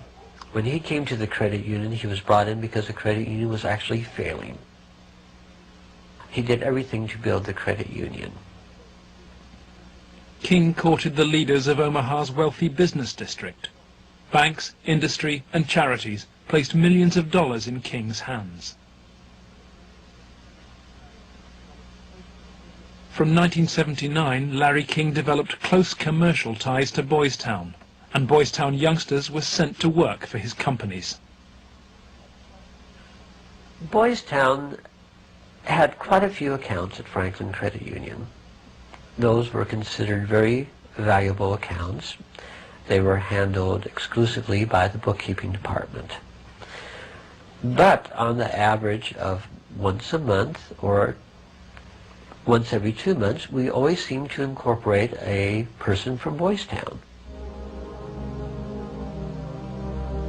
King used Boys Town as a source of young boys for his business and for sex and drug orgies. Paul Banassi was a victim of King's abuse. He was also sent by King to lure Boys Town youngsters off campus. We used to just drive around and go up toward a home. That's when we used to do some of the scavenger hunts with picking up some of the kids. You know, just kind of win their confidence, become friends with them for a while. Start inviting them to the parties. The kids were 10 years old or older. In 1986, King's plundering of Boys Town was reported by staff to the chief executive, Father Val Peter. Subsequent testimony proves that he carried out his own investigation, but that King's victims refused to talk. Nebraska has a very clear statute that child abuse allegations should be reported to authorities. They shouldn't be reported to the principal of the school, director of the facility. They should be reported directly to either Child Protective Services or law enforcement. An internal investigation at Boys Town would have no status. I mean, in other words, that evidence collected may be something that could augment, but it certainly could not take the place of an investigation, a criminal investigation. Could you understand why a very detailed report from a social worker employed at Boys Town, identifying children and identifying their alleged abusers, never saw the light of day? Nothing happened with that. No, I couldn't understand that, because had I known that had been, I wouldn't put up with that. But is that something like that happened? I don't know of it. Well, in retrospect, I regret having any association with Larry King. Had I known it at the time, it would never have happened. Despite the investigation, Larry King remained free to feed his pedophilic parties with child victims. But in 1988, a routine review brought the Boys Town cases to the attention of Nebraska's State Foster Care Review Board. And the information presented to the Foster Care Review Board, either via the telephone reports, the personal reports, or the reports we reviewed, Larry King's name was consistently present as someone that the youth were making allegations against. I mean, I turned that information over to authorities, and nothing happened. I would say we handed over at least a foot-high amount of material.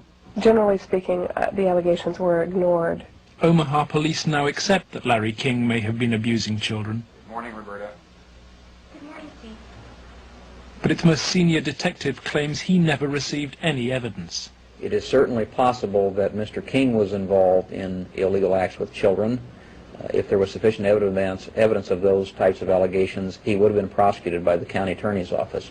For me, it was very clear that the case was not investigated and not pursued because of the alleged perpetrators.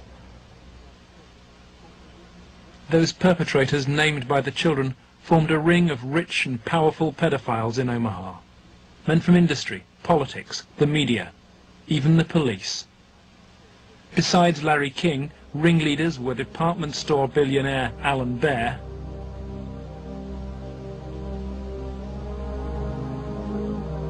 and the celebrity columnist of the Omaha World Herald newspaper, Peter Citron. With the judicial system apparently paralyzed, Larry King's political and business empire grew. He courted the Republican Party nationally and plundered Franklin's accounts to finance a luxury lifestyle of limousines, private planes and palatial homes, 3 in Omaha and 1 in Washington, D.C. Franklin's records show he spent $10 million on jewelry, flowers and private planes. And his lavish spending bought him a charmed life. Larry King was constantly heralded, cheered, applauded in the news media as the great businessman that's helping the poor people, the black community of Omaha. But King's extravagance attracted the attention of the Internal Revenue Service. As a result, on April the 11th, 1988, the Franklin Credit Union was raided and closed by the FBI. King was arrested, and a federal investigation showed he'd stolen $40 million from Franklin. But the FBI's inquiries were secret, and evidence of King's sex ring was quickly covered up. In November 1988, Nebraska's state government set up a parallel investigation into the Franklin financial collapse. A legislative committee was formed. Its chairman was the Republican head of Nebraska's banking committee, corn farmer and state senator Lawrence Schmidt.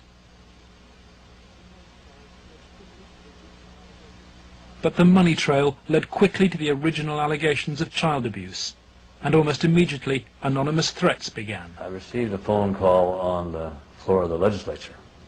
The caller did not identify himself, but he said, "Lauren, you do not want to have an investigation of the Franklin Federal Credit Union." And I asked who I was speaking to, and they said, "That doesn't matter, but you shouldn't have that investigation." And I said, "Well, why not?" He said, "It will reach to the highest levels of the Republican Party." And we're both good Republicans. The night before we testified before the legislative committee, I did receive a phone call at home that said, "If you speak, you won't live to regret it." Undeterred, Schmidt's committee hired professional investigators Karen Ormiston and Gary Caradori. When we hired Mr. Caradori, I was very specific to him. I said, "We do not want you to bring to the committee rumors, innuendos, nothing that cannot be backed up with facts." I said, "Bring to the committee that which we can take to a prosecutor."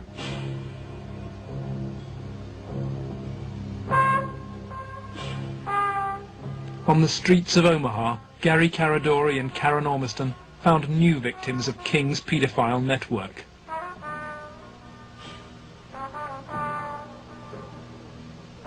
Every new youngster told the same stories as those from Boys Town, covered up 3 years earlier.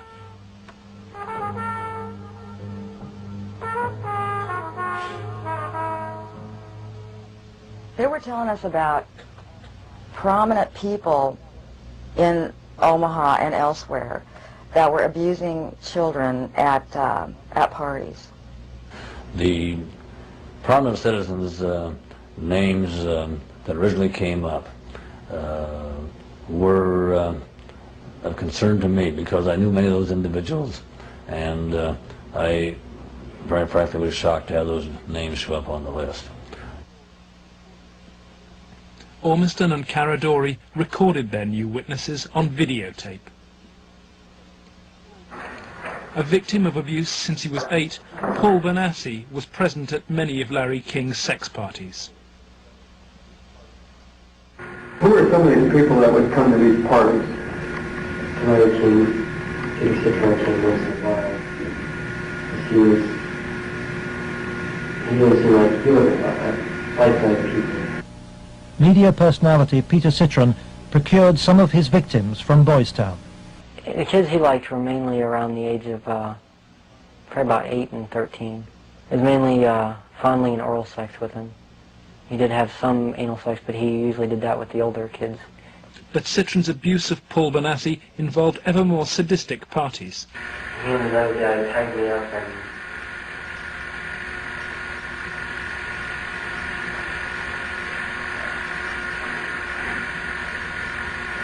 You okay? yeah. They tied me up and had some other kids perform sex on me, and they were hitting me and they burned me some cigarettes. Okay. Just take a deep breath now. Whenever you were tied up, was there anybody else present other than you, Peter Citron, and Danny King? Yes. Who was that? It was Alan Bear sometimes, Larry King, Paul Marino, and also Troy. Troy Bonner would tie you up? Who was that? Troy Bonner was 17 when he was introduced to the paedophile parties by Alan Bear. He lifted me up, kind of moved me over to the bed, said, let's get on the bed, and put his head down, started performing oral sex on me while his penis was at my end. As they say, a 69 position. Yeah.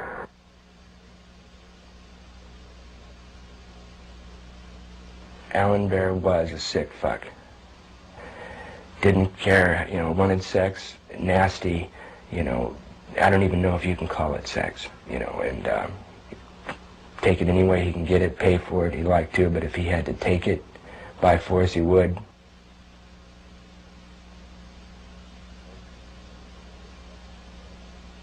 Larry King was the same kind of sick fuck Alan Bear was, except Larry King was more violent, more sure of himself, I mean, I would, see him fuck a 10-year-old boy in the ass, until he bled, and, just pull out and stop, and, push him down, and then go out and,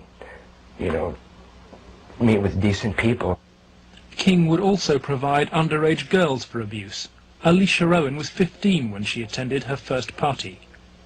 I met some guys there that were from Boys Town, and it was at that party that I met Larry King. At the time that I met Larry King, I did not know that he was Larry King. I had met him. It was the first time I'd ever met him. Alan Bear and Larry King frequently hosted the child sex parties in penthouse apartments at the Twin Towers luxury block. A lot of it was me handcuffed with my hands behind my head and my feet tied, and we're doing different things. What do you mean? Sometimes there'd be a guy straddling over my face. Okay. Most of the time, Larry King took pictures quite a bit during that time. Are most difficult? I don't know. Okay. I mean, I think I could say no. Okay. But I don't know. Okay. And Alicia, you're a victim. And at a young age, let's go off camera for a minute. We were appalled. It was incredible. It's incredible what these kids went through, I think. I was shocked when I walked in. There was a kid, I would say about 15 years old, out in the middle of the room. One guy was standing in front of him. He was bent over, and the other guy was like reaching under him, playing with his nipples, while a guy whom Jeff told me was a police officer shoving beads up his rectum. The police officer was shoving beads up his rectum? Yes. Everything, I mean, from just, touching to, fruit, squash, huge squash, that big around, stuck into you, into your ass, heat things, hot things, poked at you and stuck in you, I got those scars on my arm one night at a party where Larry King was, and he had brought somebody, I don't clearly remember who it was, wanted to see how strong a men we were or something, and have us push our arms together, and you push your arms together. King has these same scars, and you push them tight together, and then you light cigarettes, and as soon as you get burning, you just drop them down between your arms, and let it burn. And they made us stand there naked and touch each other by holding our arms together and burn cigarettes. It's on film someplace.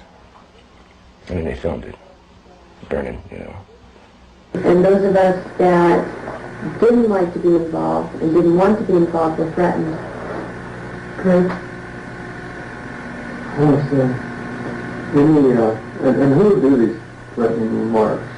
Larry King. You think Larry King personally did? I mean, I think he did. And they threatened, that I can go find somebody that will kill you, and it will kill your family. He didn't tell anybody. Larry King was also here. He came in and we drank and did cocaine. I didn't do much. He turned me on to it, Larry King did. He didn't like me because, I would get high on drugs, and I would question him about, how can you do that? I mean, once I asked him, he wanted me to shit on him, urinate on him, and I did, but gladly. I even said to him, you stupid fucker.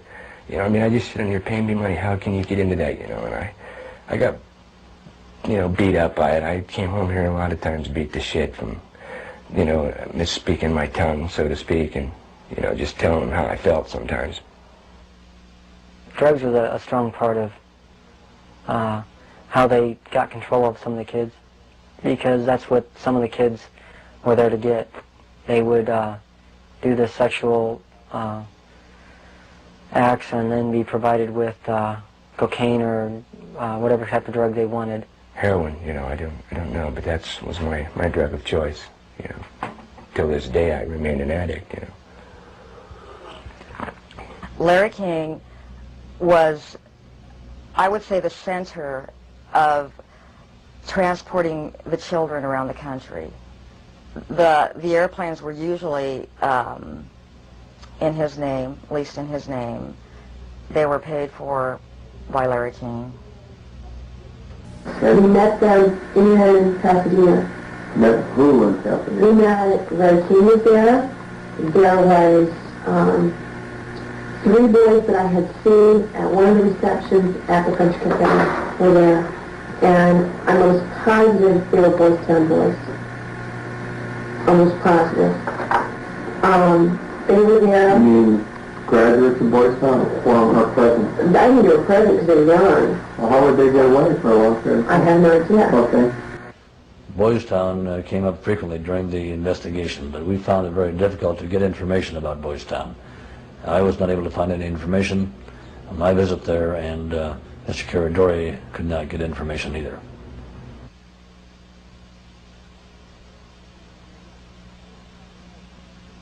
"4 years on, Boys Town remains unwilling to discuss its involvement with Larry King. We asked for an interview with Chief Executive Father Val Peter, but Boys Town's public affairs officer refused. I would have to give you a flat no. I'm just going to tell you at this point that we will not participate with you. We have no interest in talking to you folks. It's something that we don't even care to delve into.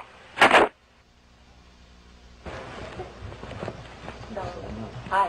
Hi, is Father Val Peter available, please? You can check in his office. It's the first one on the... Thank you very much. We're here because we have to give Father Val Peter and Boys Town every opportunity to talk to us about the very serious allegations. Please turn your recorder off. Please step outside. Why is it that Boys Town is unwilling to discuss your relationship with Larry King? We don't have a relationship with Larry. I'm afraid papers that we possess show that Boys Town had a relationship with Larry King. I just suggest you be very careful about what you report. Excuse me? Unless you leave. By the spring of 1989, so serious were the child abuse allegations before the Franklin Committee that its chairman, Lawrence Schmidt, sought the advice of his lawyer, John DeCamp. He told Schmidt to turn over all the evidence to the FBI. Immediately, the videotaped testimony was leaked to a hostile media. The media immediately started discrediting the witnesses. They were... the witnesses came across in the media, in the Omaha World Herald, especially, as the criminals. The last 3 victim witnesses were demolished by the press, particularly the Omaha World Herald. The paper never looked for information that would support any of the allegations. The whole purpose of the stories was to destroy any credibility that these youth may have. I've heard that people said that Gary Caradori coached me in that he told me what to say, but the fact was I didn't meet Gary Caradori until way after I'd already talked to the Omaha police about the abuse and had named all the same people. And they didn't ask me very much about Larry King or even Alan Bear at all. They treated the allegations that I made about the people who abused me almost like a joke. The information did not come our way. It was given, as I said, to the FBI and Nebraska State Patrol. They conducted their own investigations of the information. The stories were of such significance that the investigators first wanted to prove the accuracy of the stories. As they set about the investigation of the three, initially three, and then a fourth person who were telling the stories, as the investigation developed, it became obvious to the investigators that the information was not accurate, that in fact it was an entire conspiracy of allegations, none of which had any truth to them. I was very disappointed with the way the FBI and law enforcement treated the victims. They, in fact, turned them into the offenders, so to speak. And instead of taking the evidence that was delivered to them by the victims and interrogating the persons whom the victims identified, they seemed to bear down and try to get the victims to change their story. Troy Bonner was brought in for questioning by the FBI. The FBI's attitude was, just no, that these kind of things don't happen. From the first interview when I went, and realized they don't believe a fucking thing I'm saying, they were just appalled, but I realized what that look in their eye was back then. It was fear. It was fear of it, I had witnessed, firsthand things that would, destroy this city, people, a position, what I mean? It's not going to be believed, they said. It will not be believed. You will be found guilty of perjury, and they weren't telling me maybe. They were saying, there's no way. You go on with this story, you're going to jail. That was said to me direct. Just out of fear, I came to recant the story out of fear. Troy Bonner agreed to recant his videotaped testimony and state instead that his evidence had been invented. Next, the FBI used Troy in an attempt to trap Alicia Owen into recanting her evidence about Larry King's ring of powerful pedophiles. The phone call, recorded by the FBI on March the 9th, 1990, proves conclusive evidence for John DeCamp. This is Special Agent Michael F. Mott. The following will be a consensually recorded telephone call between Troy Bonner and Alicia Owen. Hello. Hey, what's going on? I'd like to ask you that. Talk to me. No, you talk to me. I don't understand why you're lying. Why are you lying? What are you talking about? That's what I'm asking you. You're calling me why I'm lying? Yeah. You can talk to this whole thing, Alicia. You're full of shit. Either tell me what's going on. You're full of shit. Hey, look. Who do you have listening on the line? I have nobody listening to me. I'm listening to you, and I'm hoping you give me some fucking answers. I'll be honest with you. I don't know what kind of game you're playing. I'm not trying to play a game. And I don't know who you have listening to your phone call. You're being stupid, Alicia. I'm not going to go to jail for you. And that's what's going to happen. Why would you go to jail? Jail for telling the truth? No, jail for lying. What have you lied about? I haven't lied. Okay, but why are... Listen, shut up. Listen to me. You're not out here being talked to them every day. The pressure's kind of hard. You literally have to have bricks for brains to take on the FBI in this country. And that's exactly what you'd have to do this properly. They now, in my opinion, in my investigation, are the architects of the cover-up. We asked the FBI for an interview about its investigation of the Franklin scandal. Larry Holmquist with the FBI here. We feel it would be inappropriate for us to comment. We work this with the Omaha Police Department, and we just don't feel it would be appropriate for us to make comments.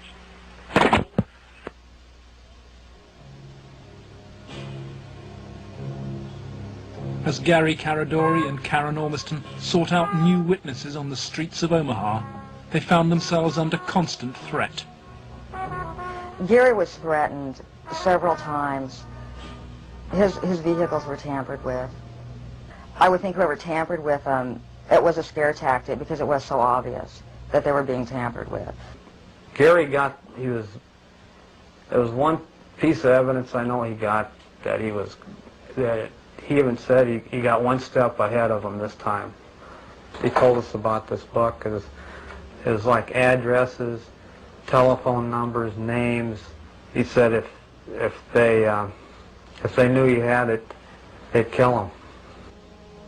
On July the 11th, 1990, Gary Caradori and his 8-year-old son, AJ, were flying home from Chicago. They had watched the All-Stars baseball game, and Caradori had been pursuing new leads. Investigators from the National Transportation Safety Board are in Harold Cameron's cornfield trying to determine what caused this private plane to crash, killing its 2 occupants.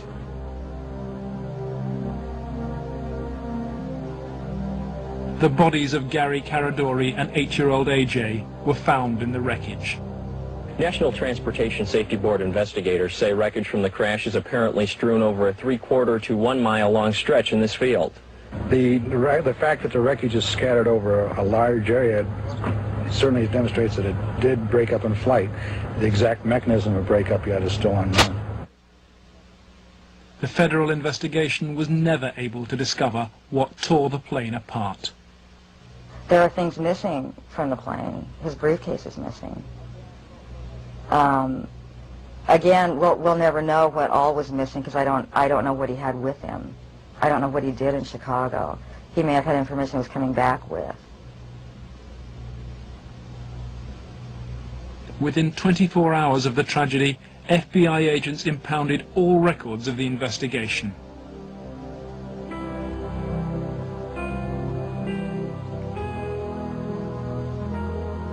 Gary's widow, Sandy, is still unable to come to terms with her loss. As a mother, I don't want to ever think that somebody murdered my child, let alone my husband. But I think if you'd ever talk to any parent, be it mother or father, who's ever lost a child, I mean, the worst thing that you can think of is that somebody would want to murder a child. I really feel that somebody killed my brother. And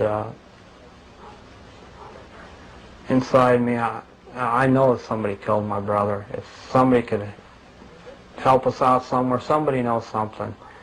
And may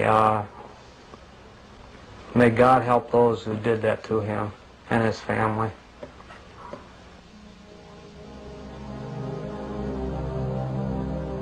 Gary Caradori's death pricked Troy Bonner's conscience.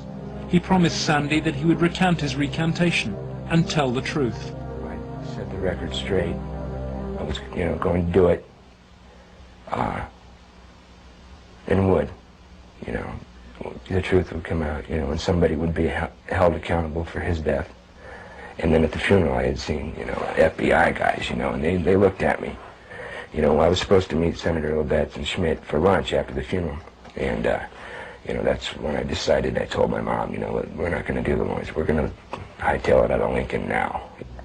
The effect of Gary's crash on the investigation, I think, in effect, put an end to anybody else coming forward with sensitive information like this. That's when I was finished, because I figured out if they murdered Gary and his son, there was nothing that would stop them. There was no piece of paper, there was nothing we could come up with that was going to get anything done. Under pressure from the FBI, Troy Bonner agreed to tell a Douglas County grand jury investigating Larry King that he and Alicia Owen had concocted the entire child abuse story on payment of a $500 bond. Troy Bonner was to be the star witness against Alicia Owen, but he grew uneasy about maintaining what he claims were the lies fed to him by the FBI. But when his brother Sean died in an inexplicable gun accident, Troy and his family were convinced they'd been sent a warning message. And they killed him just flat out, right? Somehow, professionally. made something happen, you know, to shut me up. The purpose of Sean's death? To instill fear. And it worked.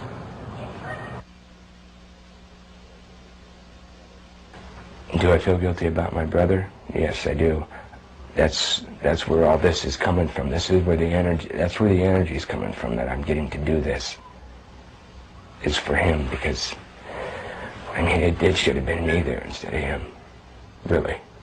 I mean, I'm not trying to make anybody feel bad, but I mean, he was brilliant and you know, innocent. You know, it should have been me. I mean, he had so much to give. I've taken so much. You know, it should have been the other way around. I can explain to you what it feels like to lose a child. But when you see the pain your kids have because of that, it's much worse. I can't do anything for them. I can't take that pain away for them.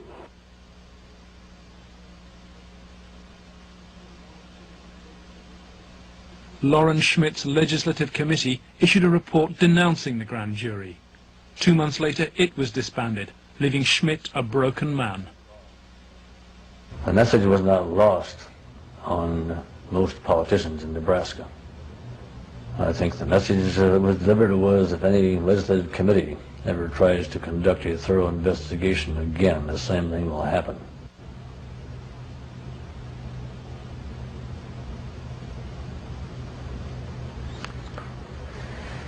It has shaken my faith in the institutions of government. I used to be a firm believer that the system would work, and that people who did things wrong would be punished. And we discovered victims who claimed to have been abused and who the grand jury acknowledged had been abused. But they did not try to find out who had abused those individuals. Instead, they convicted Alicia Owen of perjury. Indefensible from my point of view. In July 1991, Alicia Owen was convicted of perjury. Her sentence was between 9 and 25 years. I can't find a case in the history of this country where some kid got sentenced to 25 or 30 years in prison for something like this. If you were going to pick a what I call a tell sign, something that says something fishy about the whole thing, it was in the sentencing itself. For some reason, they had to send a signal to every kid who was a potential witness. My opinion again. A signal so loud and clear, if you dare to come forward, if you dare to talk, watch what happens. 3 months later, Larry King was jailed for the $40 million fraud. He was given a 15-year sentence, 10 years less than Alicia Owen. John DeCamp is now the only man fighting to help Larry King's victims.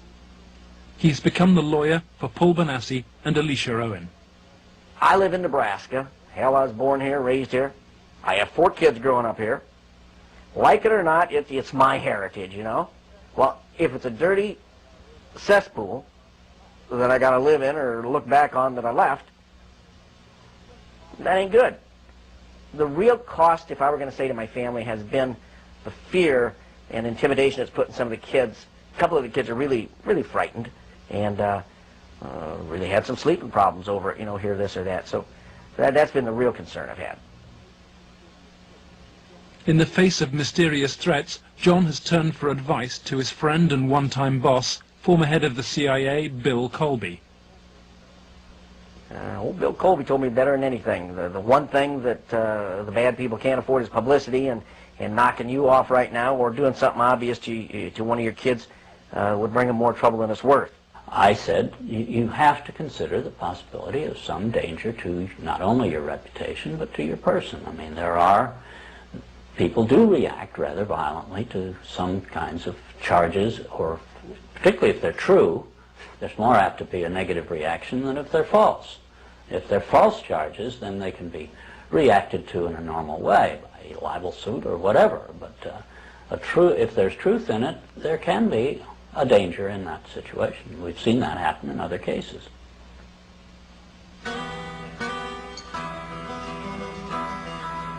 John DeCamp has arranged to meet Troy Bonner, the young man he sees as the key to the cover-up. He's in great danger. The reason is he carries the secret, so to speak. He served his purpose for the FBI and others by committing the lies that put the seal on the cover-up. His greatest safety probably lies in doing exactly what he knows he should do, that is exposing the whole thing, taking one final last chance and telling the truth. My fears are that, I'm not going to be believed again. It's just, going to be a whole other kind of exploitation like it was last time. And afraid that that's going to happen, or, I might end up dead, or a loved one might end up dead again.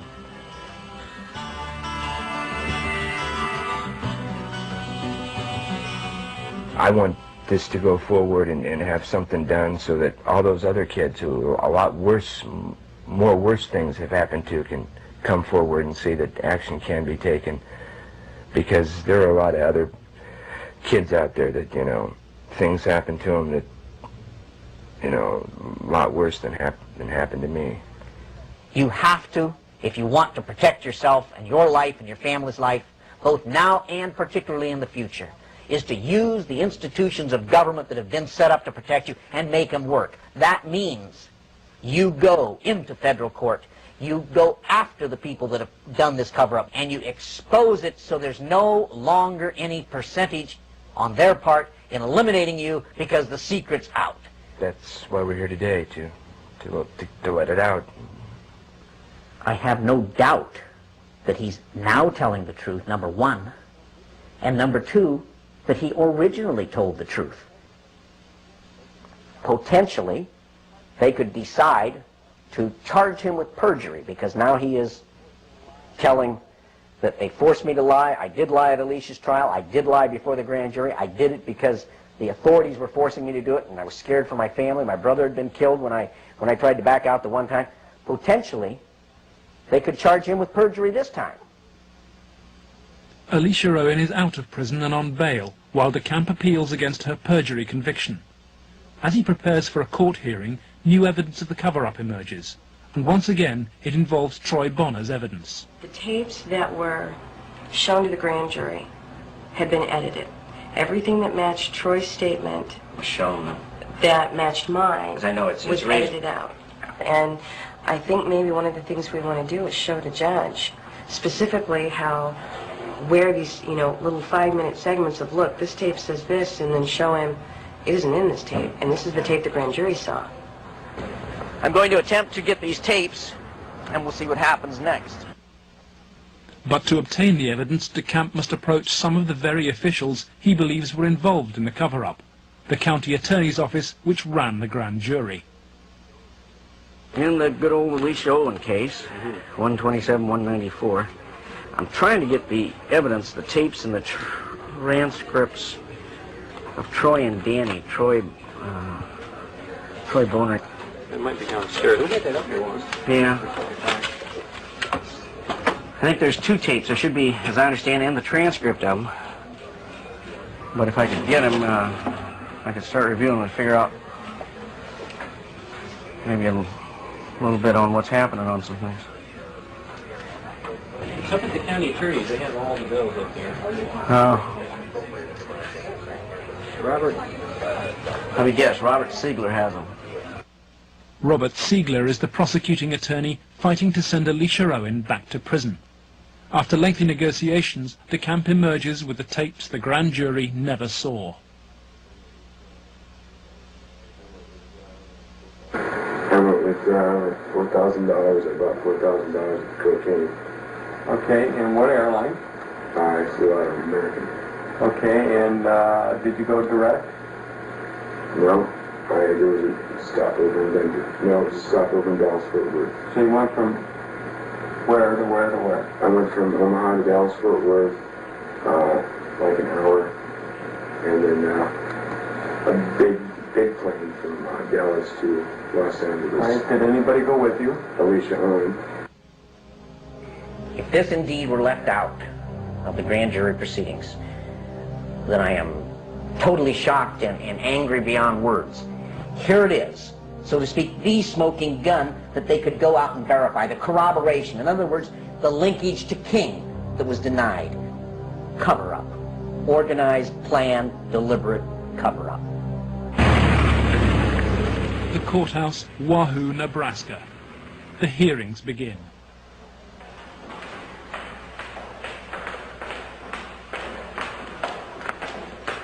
Alicia Owen is ready to testify.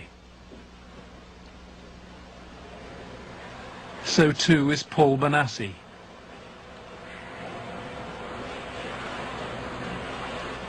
But there is no sign of Troy Bonner.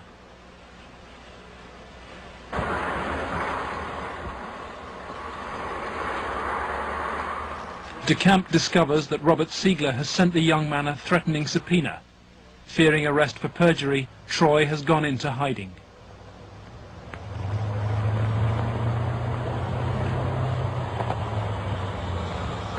Let's try and subpoena him with those guys. Is Troy okay? Yeah, he's okay. They're just not going to have him testify until after he does. Okay, Troy's not here. Where's Alicia? No. Is she there? In court, DeCamp successfully pleads for another adjournment. The county attorney's office begins to search for Troy Bonner, but Robert Siegler won't say why. I'll ask you whether you're about to charge Troy Bonner with perjury. Oh, no. Why no comment, Mr. Siegler? You're a public official, aren't you? Mr. Siegler, is it true you are about to charge Troy Bonner with perjury? No comment. Mr. Siegler, if you do not charge Troy Bonner with perjury, does that mean you accept what he is saying is true? No comment. Why are you trying to have Troy Bonner summoned to this hearing, Mr. Siegler? No comment. Why no comment, Mr. Siegler? No comment. Every victim witness who stepped forward in any way, or even was a potential witness that somebody heard about, has either been killed, put in jail under some theory or other, terrified or run out of the state, discredited. Every perpetrator, even the convicted ones, have been treated as conquering heroes. Obviously, the FBI was protecting something a lot more significant than a bunch of old pedophiles having improper relations with little boys. They were protecting something a lot more significant than a bunch of drug peddlers. They were protecting, in my opinion, they were protecting some very prominent politicians, some very powerful and wealthy individuals associated with those politicians and the political system, up to and including the highest political people in this entire country.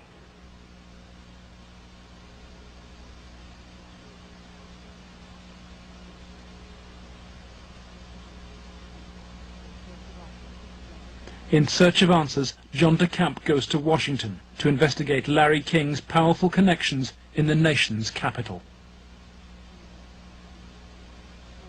Paul Bonassi has come too. Larry King threw child sex parties at his $5,000 a month Washington house.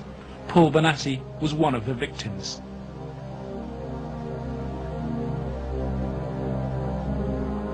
Larry King's house down in Washington, D.C. was a nice house. It was on what I believe it was Embassy Row, because that's what they kept talking about. There were a lot of flags from different countries when you drove around in the area. So tell me, Paul, how often did you come here? I was about 14, about 1981, and at first it was about 3 or 4 times the first year. After that, it was about once a month after 81. And who brought you here?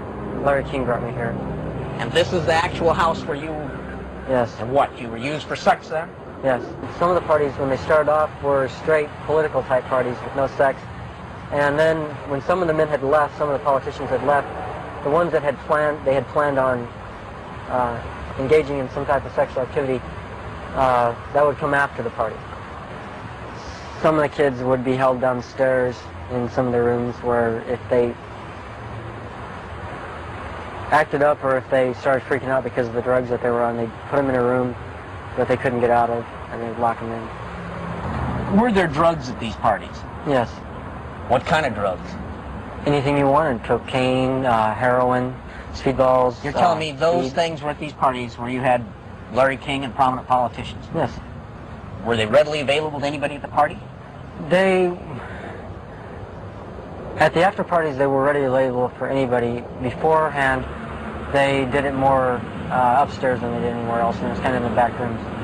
Were any attempts ever made that you know of to expose this situation?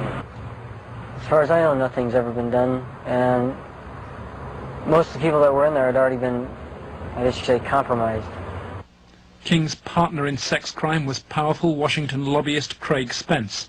He took youngsters like Benassi on midnight tours of the White House. So you were in the White House then? Yes. And how did you gain access? Well, I came down with Larry King, but Craig Spence was the one that arranged the trip for us. And it was kind of a gift for our services that we were doing. How many times were you on this kind of a trip?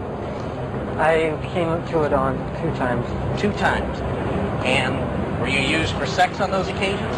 Not until after we left. After you left the White House? Yes.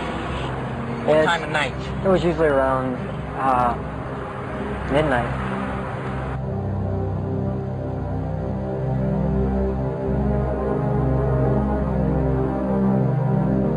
For me, it was just kind of weird being in the White House at that time of the night, and getting to go into places that the guy was telling us that nobody gets to go to. I mean, I seen rooms in there that I'd never even heard about.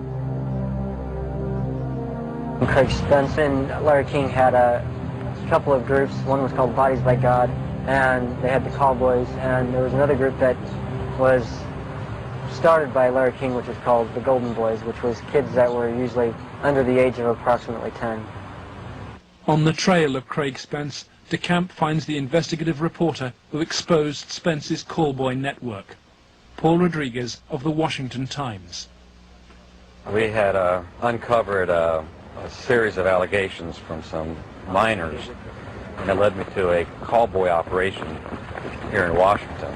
It sure fits with, this boy Paul Benassi. And he tells a tale of being brought to the White House on occasion, kind of as a reward for the kid. Craig Spence's dad, he committed suicide. He had advanced stages of AIDS. He was an AIDS carrier, and he killed himself. This was the thing that always bothered me. They claimed it was the largest male prostitution ring in the city that they've ever had uncovered. It was $1 million a year minimum. Yeah. And yet they only prosecuted the operator, Henry Vinson, and 3 of his lieutenants, as it were. Mm-hmm. They never went after any of the Johns or the clients. This operation, which was, again, quite large, claimed to have clients that ran from the White House to the Capitol Hill to the State House to the churches, within the media.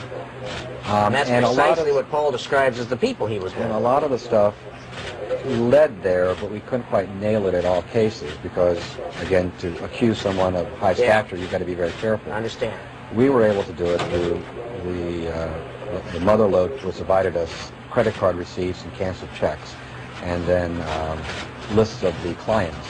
The prosecutors knew all this stuff. There was approximately 20,000 pieces of 20,000 documents that they had. They sealed the entire record when they found out I was accessing it. They required consent agreements from all the lawyers, all the clients, all the relatives of all the clients, all the hookers, including the clients themselves. Which means you can never gain access. They sealed them by court order. And we've attempted on several occasions to unseal that, and we've been told it will be a cold day in hell before those records ever get unsealed. And it makes me wonder what's in those records. Yeah. The Attorney General is now involved. Bill Colby has passed DeCamp's evidence to a senior lawyer in the Justice Department. He did say that the Attorney General's office would be very sensitive to any charges of abuse of children, that this was a matter of considerable priority to the department, that this sort of thing not take place, and that they would assign an officer to look into the case. For John DeCamp, the story of Larry King's corrupt empire holds a dire warning for America. If you can control about 3 or 4 key elements, you can totally own a state, you can make right wrong, you can make truth falsehood, falsehood truth.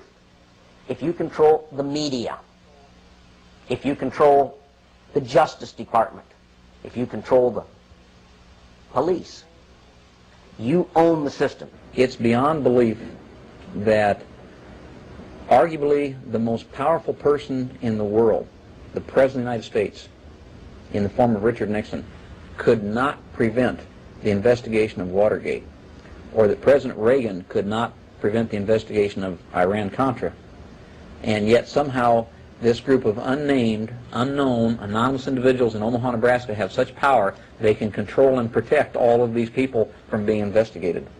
Those allegations are ridiculous. Well, first of all, Nixon did cover up Watergate, number one. Bush did cover up Iran-Contra, at least officially. And Omaha has successfully covered up this situation. In each case, it was the press that exposed the problem. It wasn't institutions of government. They had been corrupted. They had been compromised. They were the ones doing the cover-up.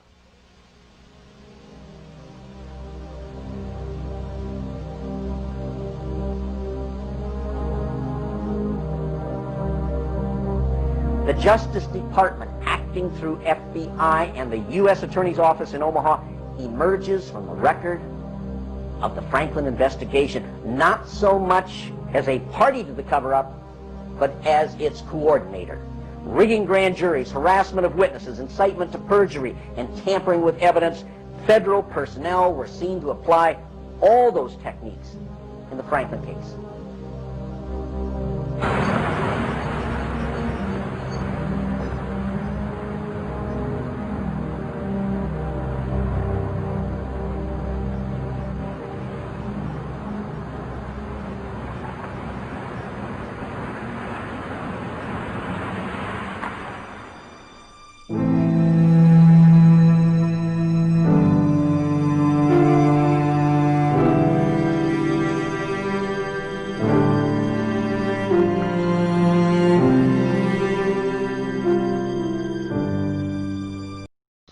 Well, I guess that's it for the black pills today. Very black pilled. Oh, very sick shit. Very sick shit.